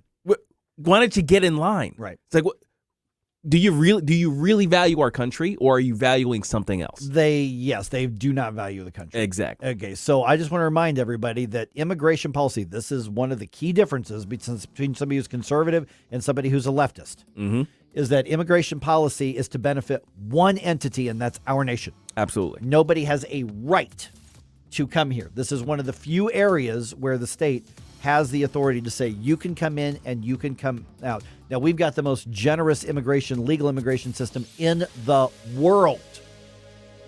Saying illegals aren't welcome here is a good thing.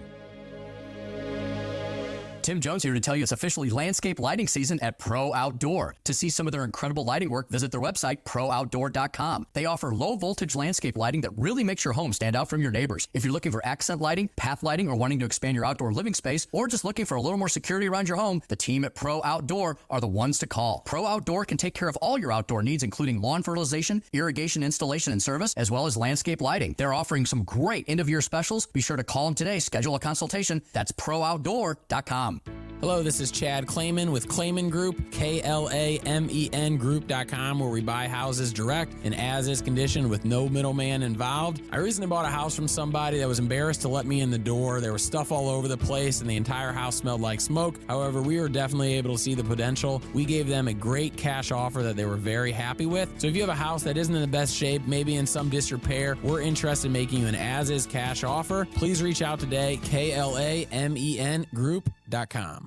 Tony Colombo here for Cadre Asset Management. A cadre is defined as a small group of people specially trained for a particular purpose or profession, and that is the role that Cadre Asset Management can play in your financial journey. Learn more about how they can help secure your financial future by following Cadre Asset Management on Facebook, or just go to cadreassetmgmt.com. Cadre Asset Management is a Missouri-based independent advisory firm licensed under and securities and investment advisory services offered through Founders Financial Securities, LLC, a registered investment advisor. Member FINRA SIPC. Hi, everybody. It's your buddy Todd Showalter, along with my buddy Joey V from The Right Mind Show. You know how they always say, new year, new me? Well, we don't say any of those stupid things here. But you know what? Every week, we do have a new guest right here on The Right Mind Show. Isn't that right, Joey V? Stop being so stupid and forgetful. Put it on your calendar. Saturdays, 5 p.m., Right Mind Show. Get in your car. Don't drive anywhere. Just look at the radio until sound comes out. And if you do miss the show because you're watching Matlock at that time, make sure to tune in to rightmindshow.com. That's rightmindshow.com for all the show replays. And plus, what better things do you have to do on a Saturday at 5 o'clock. KLGY HD3 Clayton, K270BW Bellefonte, KNBS Bowling Green. This is News Talk STL at 1019, 94.1, and always streaming at newstalkstl.com.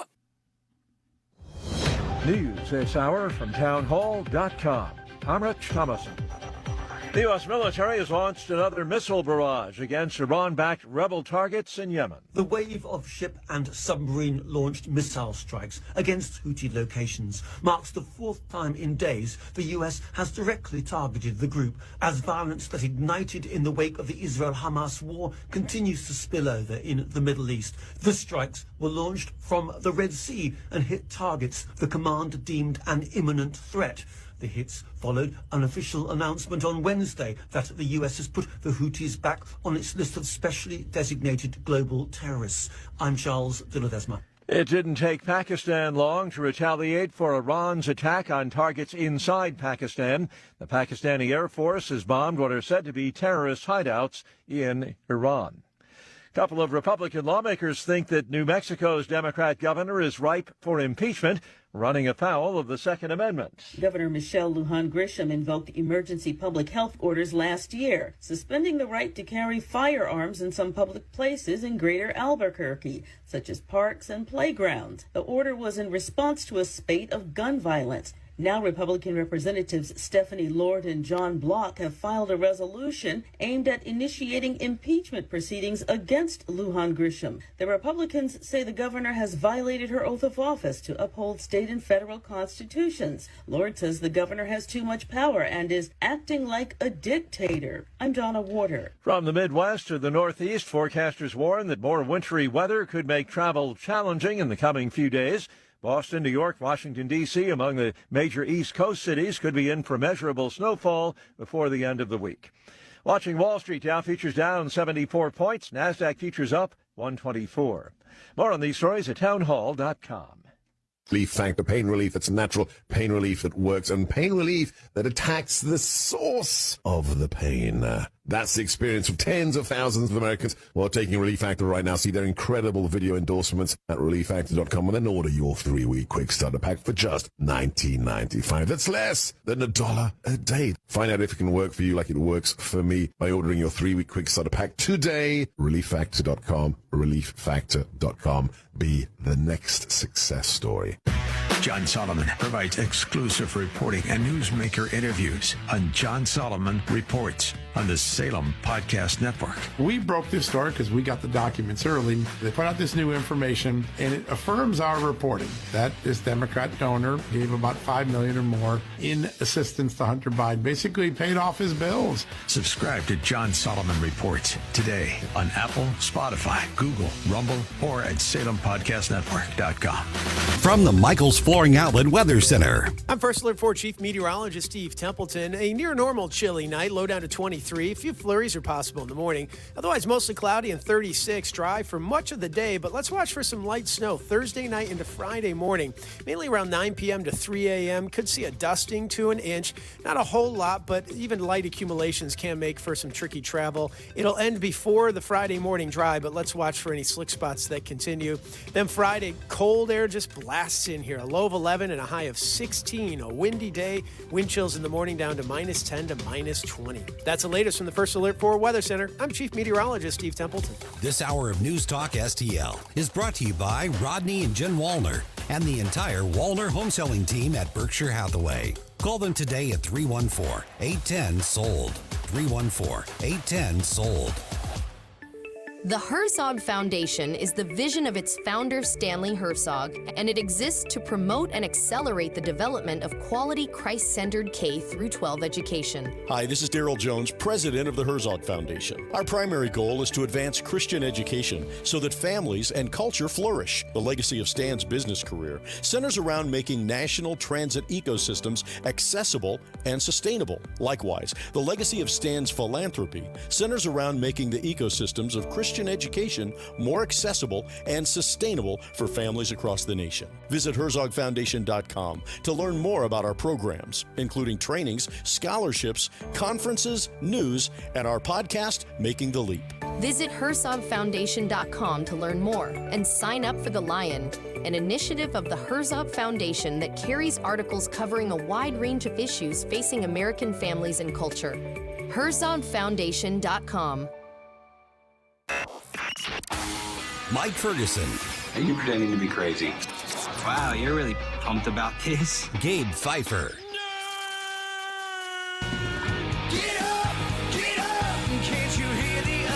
Get up, St. Louis. The best answer to the toxicity of the left is the truth. Mike Ferguson in the morning on News Talk STL.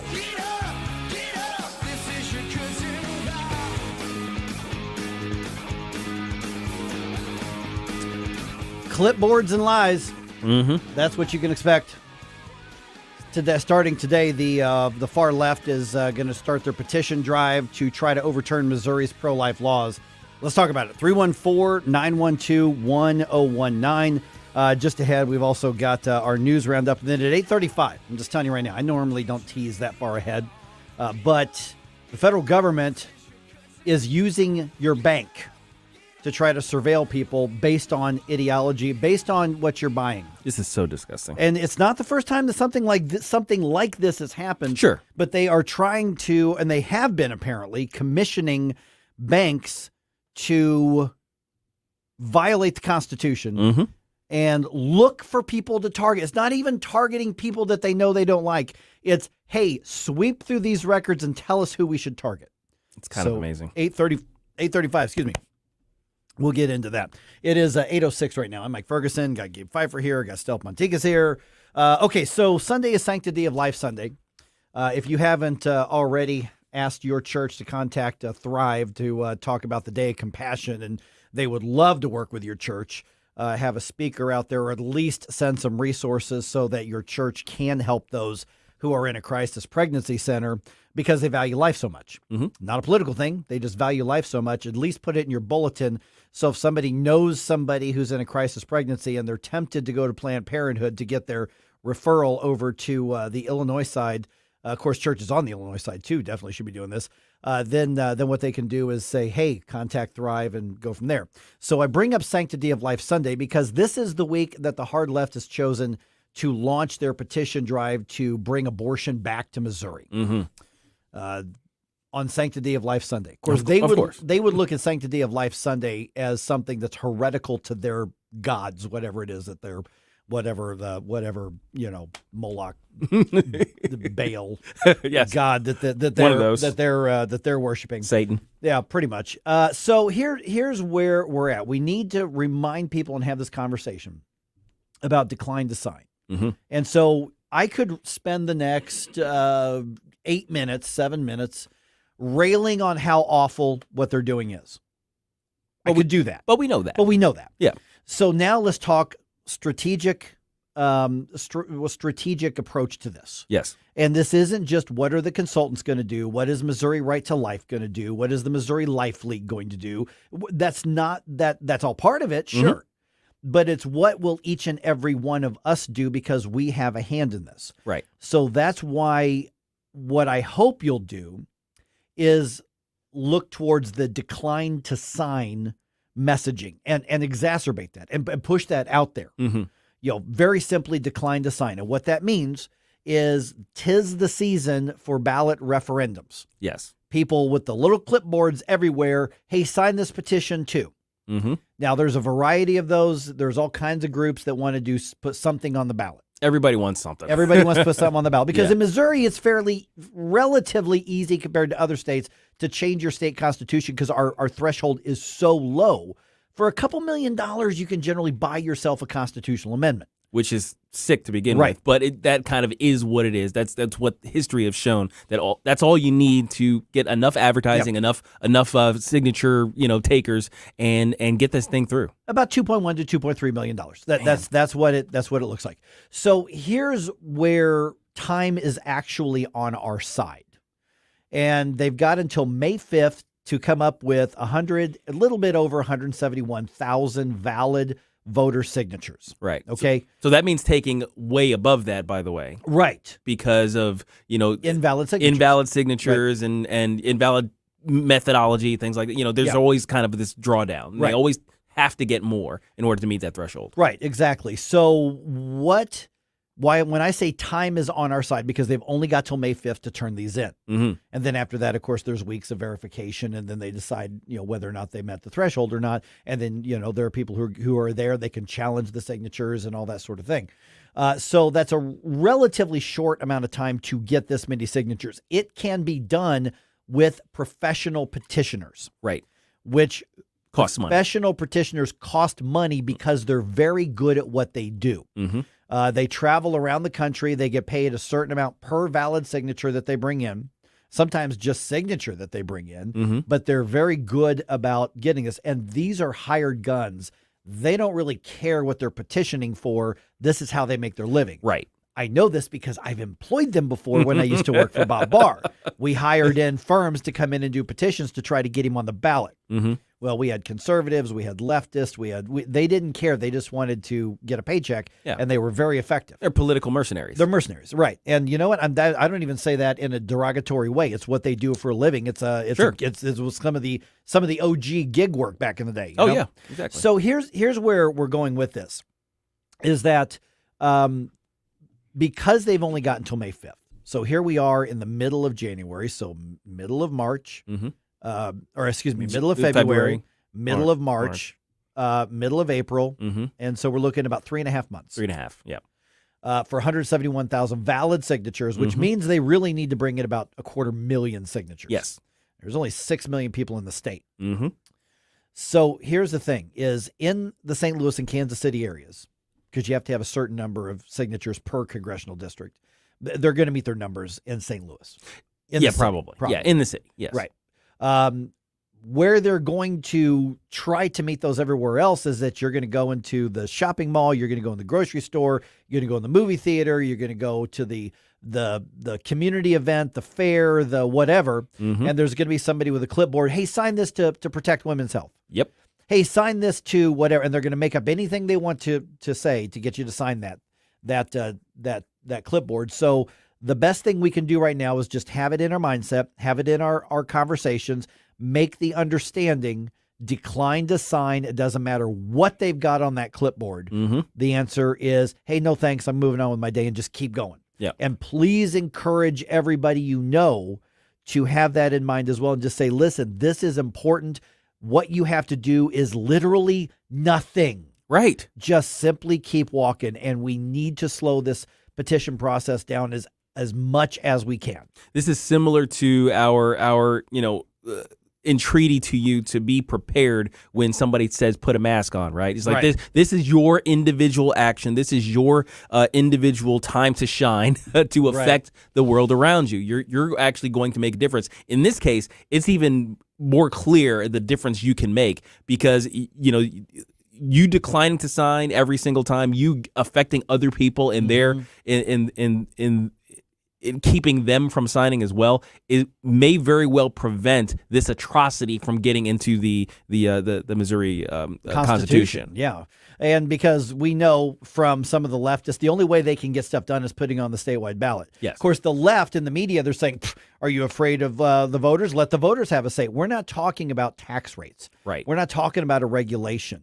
And of course, bad decisions have been made by voters that we've had to clean up. Mm-hmm. First of all, you can blame dishonest campaigns, like what was the one with the for weed?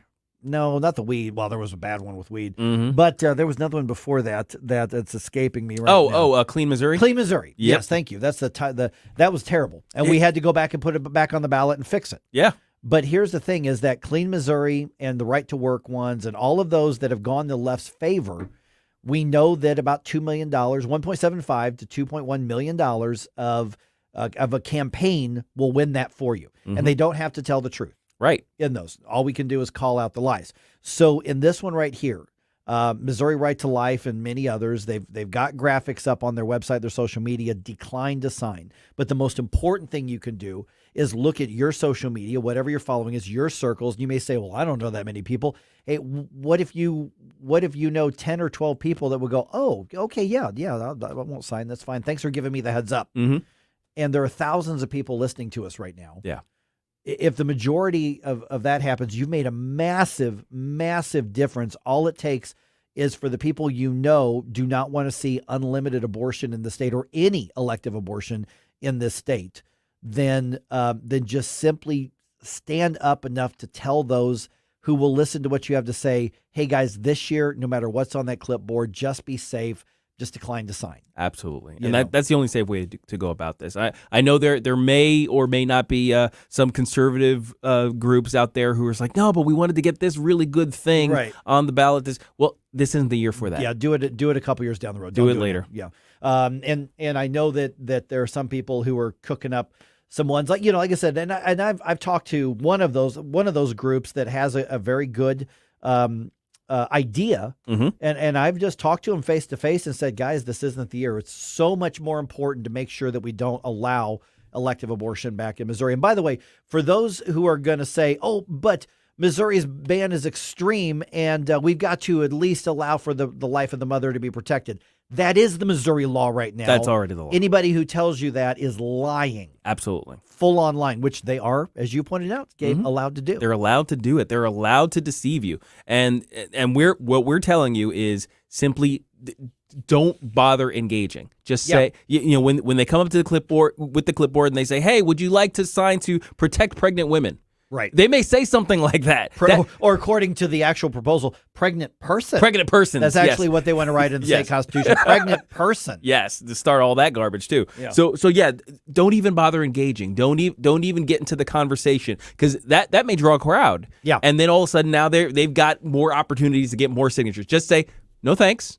Keep walking. And it's very simple. Go about your day. Don't try to convert them. Don't try to change their mind. They may agree with us. Yeah. But they're there to do a job. They're mercenaries. They in that instance, that person has no ideological loyalty to anything. Right. They're simply there doing their job to acquire signatures in order to make money. So don't try and convince them of anything. You won't. Right. Yeah. That's the great advice, Gabe. Don't engage. Mm-hmm. Just simply say, oh, no, thanks, and just keep going. Because when that happens, what they do is they turn around, they look for the next person. Yeah. They're not going to chase you. Right. To do that. But hopefully we make it the norm that people just say, oh, no, thanks, and keep going. I'm not looking for fights. I'm not looking for confrontations.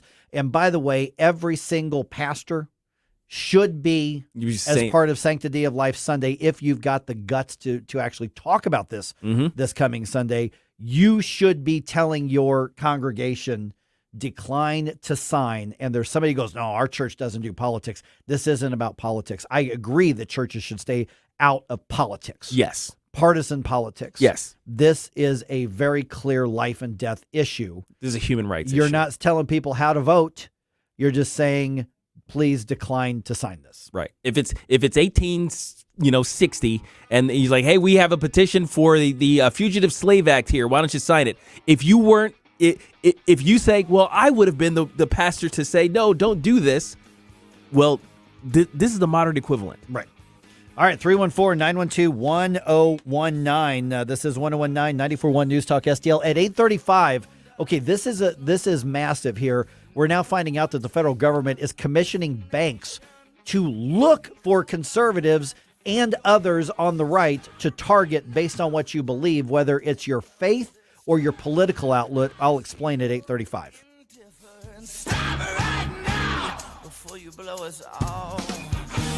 Mike Ferguson in the morning.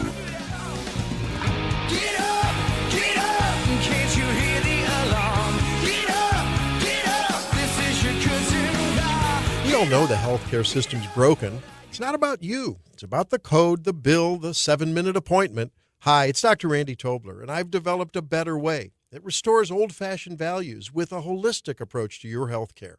That means affordable, available, no copay or deductible primary care. And with my 30-plus years as an OBGYN, there's added value for women and couples. Whether it's a new or nagging problem, you need a second look at a troubling diagnosis, or simply want a trusting, relationship-based healthcare experience, give us a look at Body of Health Direct Primary Care.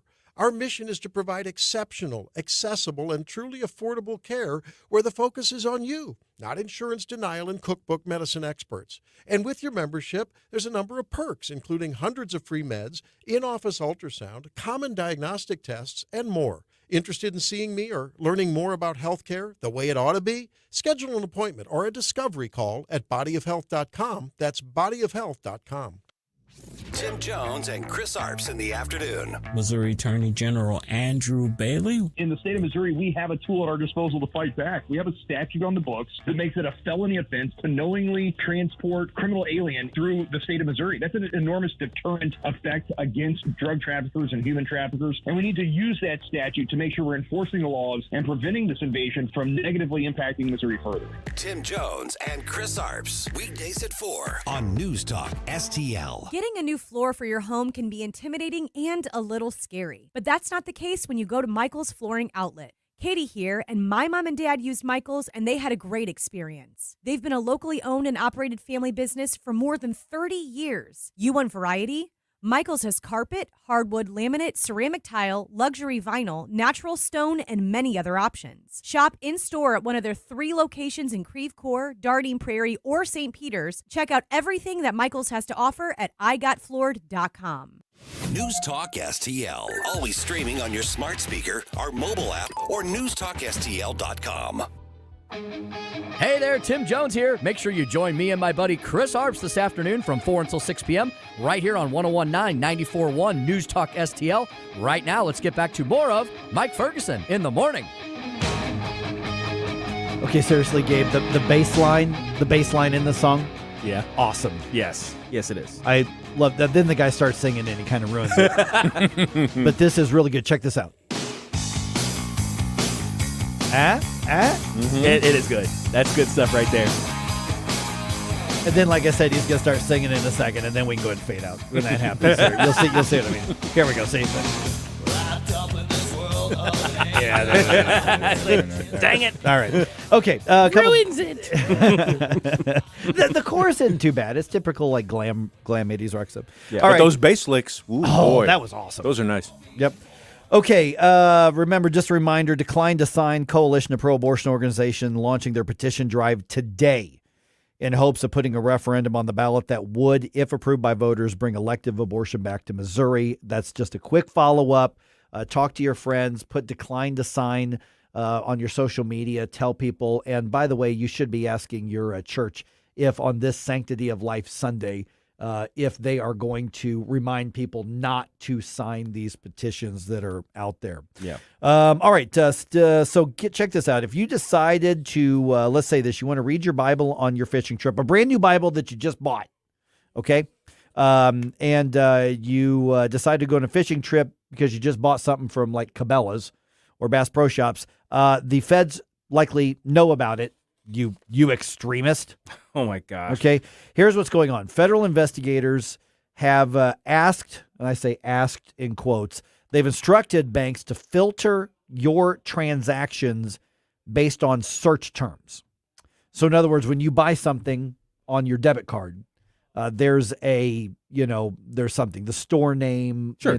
I don't know that the product is going to be listed in there, but a lot of times the store name is going to be there. Or some code. Some code. Yeah, like for instance, firearms codes, which are part of this as well. We're going to go into more depth at 8:35, but let me just give you a little taste of it here.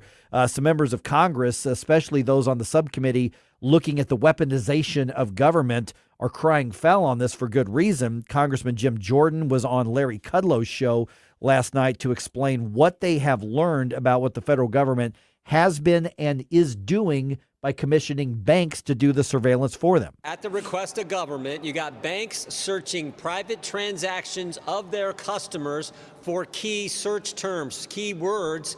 It looks like without any warrants, without any legal process. And what were those keywords they were searching? Did they purchase religious texts? Did they shop at Cabela's or Bass Pro Shop? And there were so many others, which we're going to get into at 8:35, because I am telling you right now, most of the people listening to this program right now, you have likely made some kind of purchase that would put you at risk from being swept up in that digital dragnet. They're looking for people to target, and that, Gabe, is not hyperbole. It's what we now know is happening. They're leveraging people's exercise of their First and Second Amendment rights in order to violate their Fourth Amendment. Exactly. It's amazing. Yeah. So more details on that at 8:35. You definitely want the details on this. All right. Okay. It's been just about 100 days since Hamas attacked Israel and provoked that war that Israel's now engaged in for its survival. Speaker Mike Johnson led a candlelight vigil on the U.S. House steps yesterday, commemorating those first 100 days since that attack happened. This attack, the first of its kind since the Holocaust, came because of anti-Jewish hatred, and it is our duty to call out this evil. If we don't condemn it, if we don't understand what brought it about, if we don't look at it and call it what it is, then anti-Semitic forces will continue to their global rampage unabated. Have you noticed that in the discussion over the war in Gaza and in Israel, first of all, it's falling off the headlines because, you know what, we go on to the next shiny thing in the news. That's just the American mindset. We have the attention span of a fruit fly. And that's falling off because it's not the new thing anymore. Mm-hmm. But in the absence of that, that void is being filled by the anti-Semitic left. I mean, case in point, this week, St. Louis County Council meeting, 30 pro-Hamas protesters showed up at the county council meeting demanding a ceasefire resolution, which is an anti-Israeli resolution. It is. Because the thing is, I stand by this presupposition. If you believe in justice, if you believe in protecting children from war, what you should be calling for is the complete and unconditional surrender of Hamas. Yeah. That is the actual way to end the conflict. That's the actual way to protect even Palestinian children from the side effects of war. Hamas needs to surrender because they need to be brought to justice for the crimes they committed. But these are not people who value human life. Exactly. That's an excuse that they used in order to say things that could ostensibly be sort of looked at as not particularly anti-Semitic when really it is. It clearly is. I mean, every one of those pro-Hamas / pro-Palestine protesters, you're an anti-Semitic bigot. That's my message to you. Yep. Prove me otherwise. Right. Bring it on. All right. Other things happening in politics. There was supposed to be a debate today. Yeah, that's right. that was scheduled to happen. It was. It had been on the books for a long time. Ron DeSantis had a town hall in Hampton, New Hampshire last night ahead of Tuesday's presidential primary there. The governor calling out both Donald Trump and Nikki Haley because both of them are refusing to debate him now ahead of that primary. And Ron DeSantis is pointing out that, this is likely what the new normal is for this election year. Trump's not going to do any debates in the primary. Haley's not going to do any debates in the primary. And then in the general, what are the chances that Joe Biden would agree to debate me? Probably close to zero. That's not going to happen. Okay, two things, Gabe. One, I don't think Joe Biden's debating anybody this time around. I'll be shocked if there's a general election debate. And, of course, CNN and ABC News, in partnership with the local media in New Hampshire, canceled those debates after Nikki Haley said she refused to debate Ron DeSantis. And, of course, Donald Trump isn't debating his opponents at all. And so that's just off the table. I don't know how much difference a debate would make nationally right now, but in New Hampshire, the way they take their politics personally, it would make some difference. Now, if you look at the polls, Ron DeSantis is way behind Trump and Haley in the polls in New Hampshire, not so much in other states. So Nikki Haley, doesn't want any part of Ron DeSantis, especially after that last debate those two had. I mean, she didn't want any part of him. No, I don't think so. And it makes me think, at this point, are we not going to have any debates in this election year? You mean in the general election? No, I like from now on, are any debates going to happen? I don't think so. I don't think so. No, this is the first time I've stopped to actually think about that. It's like, we're probably done with debating. That last debate, DeSantis Haley, that was the last one of this year. Yeah. That's crazy to me. Yeah, I mean, unless, DeSantis can bring out some other leftist to debate them like he did with Newsom. He just drag him out, start curb stomping him. Right. I don't know that's, and when you get the general election, I mean, there's no way the Democrats are going to let Joe Biden. Oh gosh, no. Be on a debate stage with any of those three. There's no way. No way. I mean, if they end up nominating somebody else, which is when a bunch of theories are flying around, then somebody else might possibly. But they're not putting Joe Biden on a debate stage with Trump. They're not putting him on a debate stage with Haley. They're definitely not putting him on a debate stage with DeSantis. Oh no, not a chance. I wonder if that Newsom was a preview of the debate we could be having. They were testing, well, yeah, if not now in 2028, they were testing the waters, and I think they went, ooh, we're not ready. We're not ready. That was bad. I mean, even the leftists are like, yeah, that was a slam dunk job by DeSantis. And it was interesting to see the last couple of days, Trump welcoming Vivek at one of his speeches, and also Doug Burgum. Right. Very complimentary comments to Doug, as in, I'm keeping you in mind for a possible administration position. You might want to clear up your schedule a little bit. So it just seemed that way when they were interacting during his speech. Yeah. Trump is assuming a lot of things haven't happened yet. But he's getting ready, which he was not ready in 2016. Now he's ready. Now he's got a ground game going, and he's shown that in Iowa, and we're seeing it in New Hampshire. And so things are much more organized than they were last time, because it was pretty haphazard back in 2016. A particular weakness of the 2016 Trump administration was the personnel that he put into place, right? Because he was trusting other people to make good recommendations. Yeah. Oh, yeah, we should bring in so-and-so and so-and-so. Well, but also not really. keep in mind, Donald Trump wants to be surrounded by people who are 100% loyal to him personally. Yeah, that's fine. He doesn't want people to challenge him or tell him no or say, "Oh, I disagree." He'll take challenges in meetings. If he I've seen video in meetings where people push back to him. Anybody who still works for him? Well, not now, because he hasn't been in office for 4 years. I'm saying, but he values loyalty to himself. That's yeah, what but he between values. 2016 and 2020, there were meetings where I saw video of people pushing back, and they had good discussions like we have here. Yeah. And then they would go ahead and move on. But yeah, a lot of those folks are gone. Right. Because they were not good hires at the beginning, but some of them are still with him. There seems to be areas where he'll take some, not criticism. He'll take he won't take criticism at all. He'll take perspectives, but I don't think he'll take criticism. And I think that's one of the key. You have to know how to handle him, basically. Yeah. So that may prove you push difficult. back too much, he's throwing you under the bus. Yeah. I mean, that's the way he is. I mean, it's just we've known that for decades. And we've particularly seen that in the last couple of years as well. I disagree, but that's fine. I disagree. There are some, where he said, "Yeah, I'm sorry, we're done." But there are others who have pushed back, and he feels a real he feels a real camaraderie with them, and he'll keep them on. That's okay. That's fine. I haven't seen any of those. It's just a personality trait of Trump. You know, they're still around. Oh man, you may see them pop up. I'd love to know who that is, because I don't know who that is. All right, real quick here. Blues are back in action tonight. This time on the road for a game against the Capitals. Game time 6:00 our time. The Blues are 21-19-1 on the season so far. All right, just ahead here. I would say you're going to be shocked at what the federal government's doing, but you're not. But something has been exposed, and they are looking for people to target based on your political and your cultural and your ideological and your religious views. I'll give you the update to right around 8:36 here on 101.9 94.1 News Talk STL. That's a pretty long list. Yeah.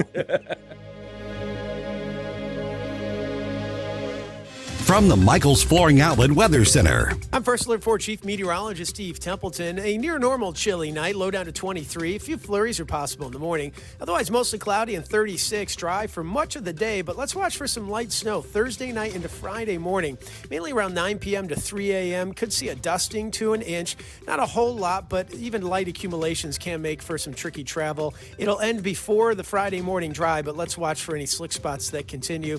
Then Friday, cold air just blasts in here. A low of 11 and a high of 16. A windy day. Wind chills in the morning down to -10 to -20. That's the latest from the First Alert 4 Weather Center. I'm Chief Meteorologist Steve Temple. Fox News commentary. Some students are flat out refusing to pay back their student loans in protest. I'm Tommy Laren. More next. You can live out your MasterChef dreams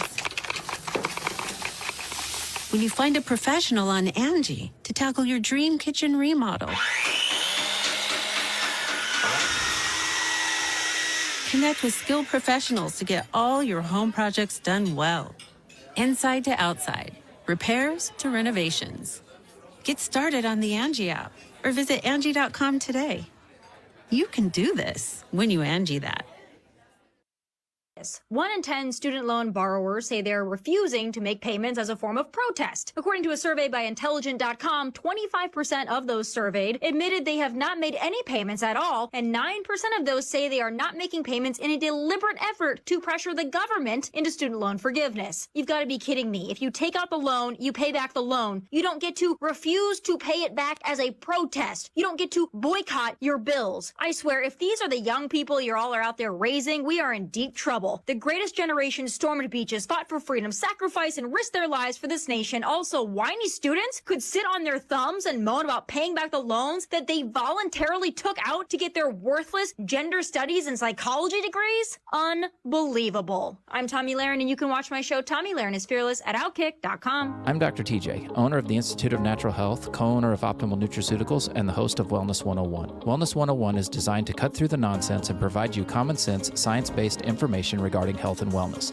On the show, we discuss topics like thyroid health, gut health, hormone optimization, and many others.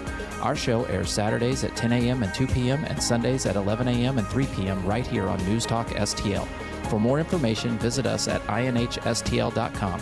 That's inhstl.com. Question: do you know what vermiculite is? It is an insulation in the attics of hundreds of thousands of homes and public buildings. Looks like kitty litter, but often contains asbestos. Wellington Environmental is the largest company in the Midwest that can remove that hazard for you. Wellington has what is called the General, a powerful industrial vacuum that can suck vermiculite out of the attic. Hang on, there's something else you should know. Many of you might qualify for up to a $4,000 rebate. You should at least contact Wellington to see if you qualify. And here's something else. Wellington arrives at the time they give you, not sometime within 4 hours. 314-644-4930. 644-4930. WellingtonSTL.com. WellingtonSTL.com. Wellington Environmental. Your world. Cleaner, better, safer. Be well with Wellington. This is News Talk STL. News, analysis, and opinion from the voices you know and trust. News Talk STL at 1019, 94.1, and newstalkstl.com. Hey, this is Todd Showalter. Join me on Saturday at 5 as I try to put some fun back into this dysfunctional radio station. It's the Right Mind Show with me, Todd Showalter, at 5 on Saturday. And, you know, speaking of dysfunctional, let's get back to Mike Ferguson in the morning. Federal government is going to banks and saying, hey, you do the sweeps and you do the searches through all of your customers' transactions in order to tell us who we should be targeting based on this. It's really bad. Been done hundreds of thousands of times according to the committee that is looking into the weaponization of government. We're going to get to that here in just about 60 seconds or so. I'm Mike Ferguson. It's 8:37. Got Gabe here. Got Stell here. Okay, real quick. We were talking about the decline to sign. Yes. We mentioned that in the last segment and a little bit before that. Mike is on the line with us here. Mike, what's your thought on that? Appreciate you being on part of the show. Okay, well, all I can say to you is that I was involved in signatures for a audit for a particular municipality that'll go unnamed.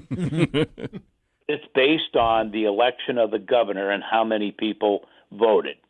Now, that's what they required us. And if you're below 1,000, you have to have 25% of the registered voters, 1,000 to 499, 15%. Roughly, it's a minimum of 200 votes. So what I did, and another person who lived in the municipality, we went around door to door, and we gathered signatures. And our only question we asked, we want to have an audit, and are you a registered voter? Some of them signed it and said, no, I'm not a registered voter, but I want to sign it. So we let them sign it. So we gave the petition to the state, and we had roughly about 240 signatures. They gave us the audit, and I'm telling you right now, Mike, and it's just my opinion, they didn't care if they were registered voters or not. By Missouri law, they have to be registered voters, and the Secretary of State's office is to send that to every county where they are in. they are supposed to sign off on a verification by Missouri law.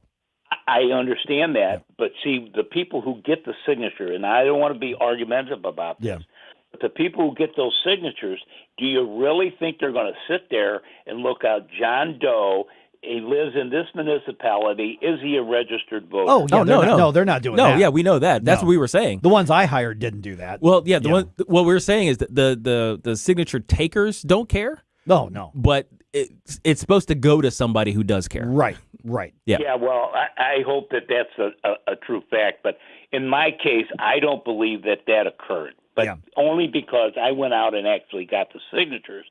And I knew that many of them were not voters in that particular municipality. Yeah. And I went outside of the municipality at a shopping mall and got signatures from people who I didn't know who they were at all, and they signed it. And I said, I just want to get an audit for the municipality. So Sure. I believe that many of the signatures, they were not registered voters. They still gave us the audit. And this was 10 days before the election. And what prompted this was, since I was on the board and elected, I asked to look at the computer system. Yeah. Yep. And they refused. Yeah. And I'm elected by the people in that particular municipality. When they did that, I said, okay, well, let's going to see what's inside your books. Mm-hmm. They kept me out of in there, and their excuse was, if you touch the computer system and you don't know enough about it, you may delete valuable information. And if you come into the office, we're going to have you arrested. Oh that's that's not how things work. Right. Yeah. So we got the audit, found out that they were a bunch of crooks. Never mind, I ain't gonna. I get it. No, Mike. Hey, thanks for being on the part of the program here. Yeah, I appreciate it because it's a really complicated thing there. Because that's why when you do a petition, like if you need to get 171,000 plus change signatures on that, their goal is to get 350,000. Right. Yeah. Because they assume that a bunch of those are going to be filtered out. Right. Exactly. And we've seen that a few times in the way it goes. They have a count of how many they submitted and an account of how many actually were considered valid, and we do know that those numbers are different. So somebody's checking along the way. Yep. We'll see how it goes this time. Okay, I want to get to this story that we've had over the last that's come up in the last 24 hours. But this has been something that Jim Jordan's subcommittee on weaponization of government. Yeah, they are now coming across information that they say shows that the federal government, Department of Justice, that they are not even targeting us for our known political or religious views. They're asking the banks to tell them who to target. That's the way I interpret this, Gabe. Oh, yeah. So what's happening here is that Jim Jordan says that what they're learning, and they're calling in people for testimony on this, is what they are finding out is that the federal government has gone to different banks, and what they have said is, we want you to look through the transactions. Do basically, for lack of a better term, Gabe, keyword searches. Yes.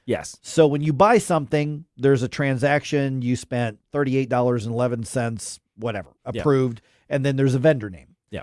That's you go to the restaurant, you buy something, it's $38.11, and it was at ABC Restaurant. Right. It's all right there. So what they're looking for are patterns. Mm-hmm.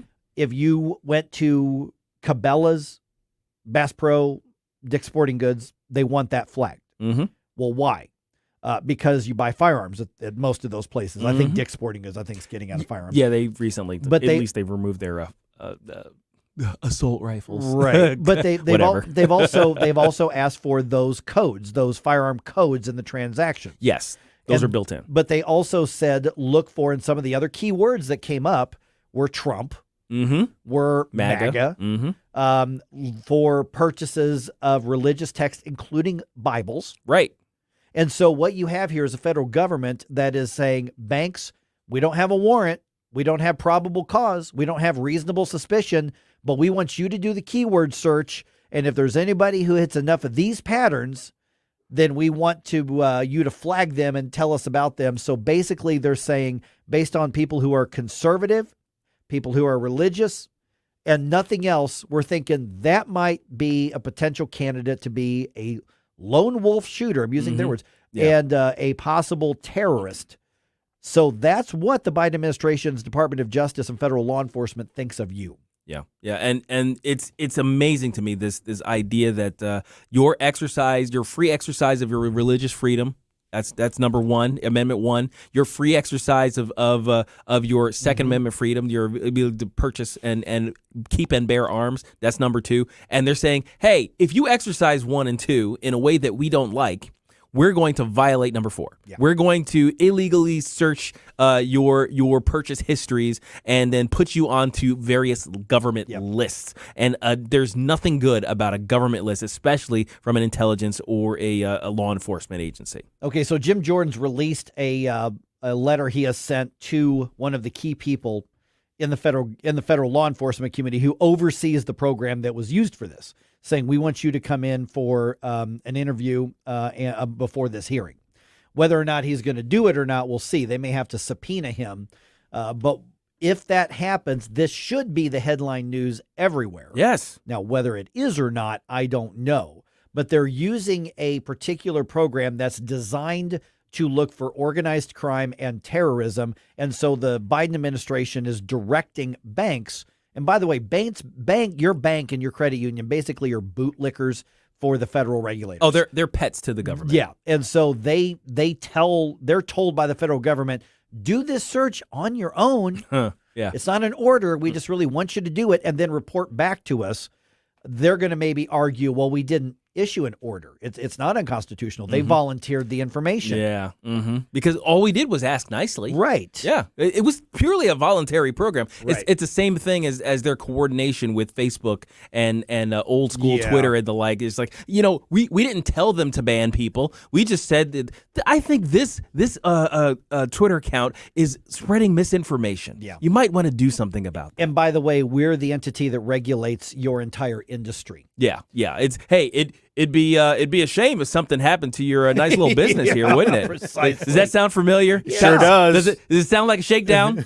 Sounds like the mafia. Because it is. Well, my guess is that a lot of people in the banking industry and that industry itself, they don't care. If they go after you ideologically. No. But this is, yes, we should be angry about what little information we have about what they've been doing, what they are doing. But secondly, look at the bigger picture. Look at the bigger picture. And for those of you on the left who are saying, hey, well, you people are extremists. You are gun nuts. You are bitter clingers, which you reminded me of a little bit ago. And so you are this. So I want them keeping an eye on you. Well, there weren't any references in there from any report that I've read on this, and I've read 3 of them now, that any of the keywords they asked banks to look for were Antifa or BLM. Right. None of those were, it was only one side. So if this is the status you want and you want your big centralized all powerful government to have this sort of thing and you're okay with it, okay, wait until the next time a Republican wins a presidential election. Maybe this year, more likely 2028. Maybe this year, though. We'll see. So if Trump gets elected this year, and you've got him really pissed off, you want him to redirect this to go after people that were looking for DNC purchases or pro-choice stuff or pro-abortion stuff, or not that he's really ideological on that, but you know what I mean. We've had 3 shootings, I think, recently. 3 recent shootings by trans people. Right? In various public venues. Imagine if you just decided, hey, you know what? I think this trans ideology may lead to terroristic actions. I'm going to flag your purchase of your Trans Lives Matter shirt. I'm going to flag purchases of your trans flag color, shirt, pins and whatnot. If you participated in a pride event, I'm going to flag any purchases related to that, because who knows, maybe you might shoot up a school one day. Oh, you went to Amazon and bought a book by Saul Alinsky? Hey. Or Ibram X. Kendi? Oh, well, then you're on a list. Yep. So instead of Cabela's, it'll be Target. Yeah, exactly. Exactly. It'll be Left Bank Books, Left Bank Books. That's right. Yep. So that's what we're talking about. Yes, it's about their targeting of people ideologically and religiously. Yeah, that's obviously gross. That's it. but it's also, this is why we fight against big, centralized, all-knowing governments. Right. This is why we say, listen, Orwell was giving us a warning, not a how-to guide. And this is why it should matter to you, even if you do find us deplorable. Yes. Like this tool can go against you too. 1984 should stay in the fiction section, not get moved over to the nonfiction Right, to the section. current events section. Yeah, precisely. As should the movie Idiocracy, please. 314-912-1019. We got a little bit left before we turn things over to Vic Porcelli here. Got some thoughts on that, got some time. Otherwise, how productive are you when you did the work from home thing? You work from home on your full-time job a lot. Oh, yeah. Yeah, sometimes. Do you find yourself more productive or less productive as opposed to going into the office? Don't answer just yet. Okay. All right. We'll get Gabe's answer right around 8:52 on 1019-94.1 News Talk STL.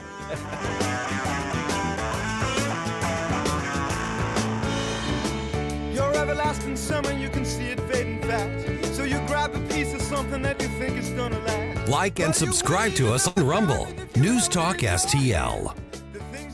Get up. It's Mike Ferguson in the morning. Reeling in the years, stowing away the time. Are you gathering up the tears? Have you had enough of mine? Is your retirement income at risk if you or your spouse needs nursing home or in-home care? Hi, I'm Eric Robert, Director of Investments with the ClearPath Wealth Management Group at Stifel and host of On the Money, Saturday mornings at 9 on News Talk STL 1019. The cost of long-term care is one of the biggest risks in retirement planning. For many retirees, a single nursing home stay can cause a significant reduction in assets that can permanently reduce your retirement income. Fortunately, there are affordable and flexible options available today that can help you manage the cost of long-term care. Our team can help you address the risks relevant to your retirement, including long-term care. To schedule your free retirement plan consultation, go to clearpathinvesting.com. That's clearpathinvesting.com, or call us at 636-695-2650. That's clearpathinvesting.com or 636-695-2650. Stifel Nicholas and Company Incorporated, member SIPC and NYSE. Hey, it's Tony Colombo. The new year is upon us, and the cleaning pros at Zero Res are starting things off with a bang with what I think is their best offer ever. Book a cleaning in January and mention the Colombo special, and you'll get 3 rooms of carpet cleaned starting at just $119. Plus, you can take $50 off an air duct cleaning. We trust Zero Res with our home, and after you take advantage of this amazing special, you will too. Just remember to mention the Colombo special when you call 314-474-2020 or book online at ZeroResSTL.com. Tim Jones and Chris Arps in the afternoon. It's Thursday. Tim and I will talk about the New Hampshire debate that wasn't. And at 5:25, we'll speak with Tom Smith from the Soda Museum. Tim Jones and Chris Arps. Weekdays at 4 on News Talk STL.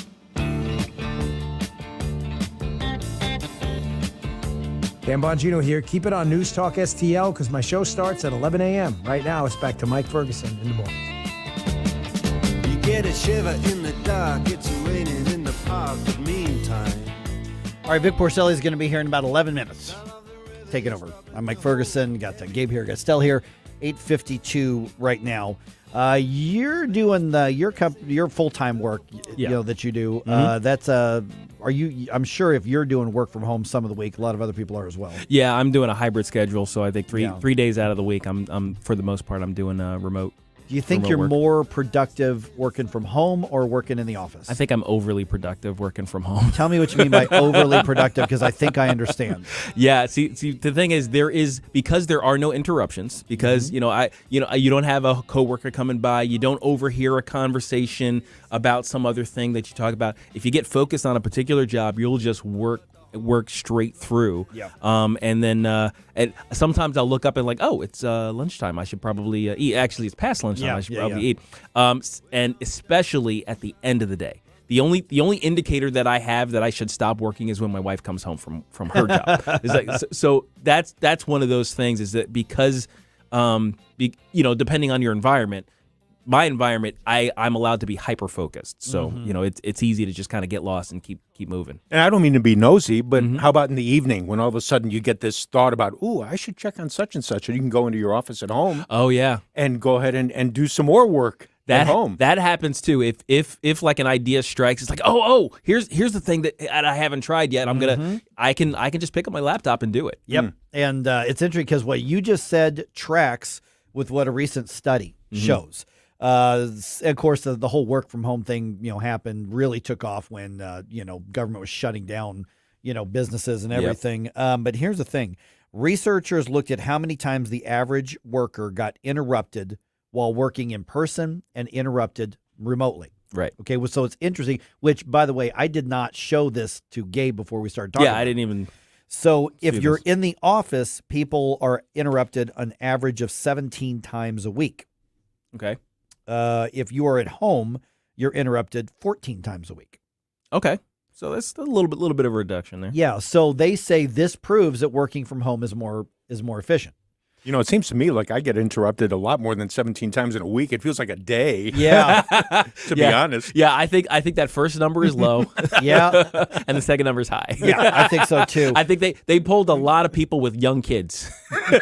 So yes. who are studying from home. But to your point when you said overproductive, because for instance, before we started this radio station, I was working from the house. I was, working for different media companies, and I was doing work from the house. And what I found is that when I'm at home, I don't stop. Right. And I work far longer than I should. So like here, I mean, I can go home whenever I want. We don't have this clock in, clock out thing here. You get your job done. And, some days I'm here till 1 or 2 o'clock in the afternoon. Other days on a Friday, I'll try to, do my promo for Monday, and then I'm out. My weekend starts. But what I found is I worked longer hours and was more tired working from home. Yes. Now, the benefit was I could at some point stop and go, I'm going to get a workout in. Yeah. And then go. But I was more likely to work way past working hours when I was at home. And I think for me personally, it's a healthier setting for me to come into an office.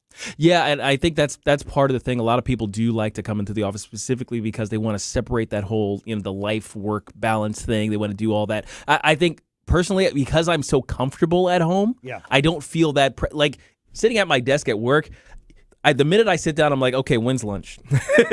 You know what I mean? If I'm sitting down at home and I got my laptop on my lap, I'm just like, all right, here we go, and I just keep going. So yeah, definitely. There were times I was doing like filling in for radio stations around the country, and I've got the studio set up in my house or with my own media stuff that I own. I'm like, I'm at work, I'm working hard, but I am in my gym shorts and t-shirt, and I'll shower after my workout. And so, I basically, look, like I'm a completely disheveled mess at that point, but I was getting stuff done, Now, one thing I do particularly like is the flexibility because, my schedule, because of radio, I added radio in recently. I have a 12-hour workday, so in the winter I do not see the sun. It's not. It just doesn't exist. Welcome to my world. Yeah, exactly. Well, although I leave it. If I leave at noon or when 1, you leave at noon, I get a little bit of sun. Yeah, if I'm leaving at like 6. So so the thing is the ability to run. You can't go to the bank. You can't. You can't do just the random sort of a errand type of things. Those type of things that I appreciate being able to just interrupt my day that way and actually do it. Those are the actually only interruptions I do is when I schedule something like that. It's like, hey, go pick up milk. All right. Whatever. Go do that. Yeah. In other words, go on to Instacart. Janet texts. Oh yeah, you're not going out to do any of that stuff. I'm not doing that. I don't deal with people at a grocery store. People. All right, Vic Porcelli coming here just ahead. Hey, thanks for another set of great conversations, everybody.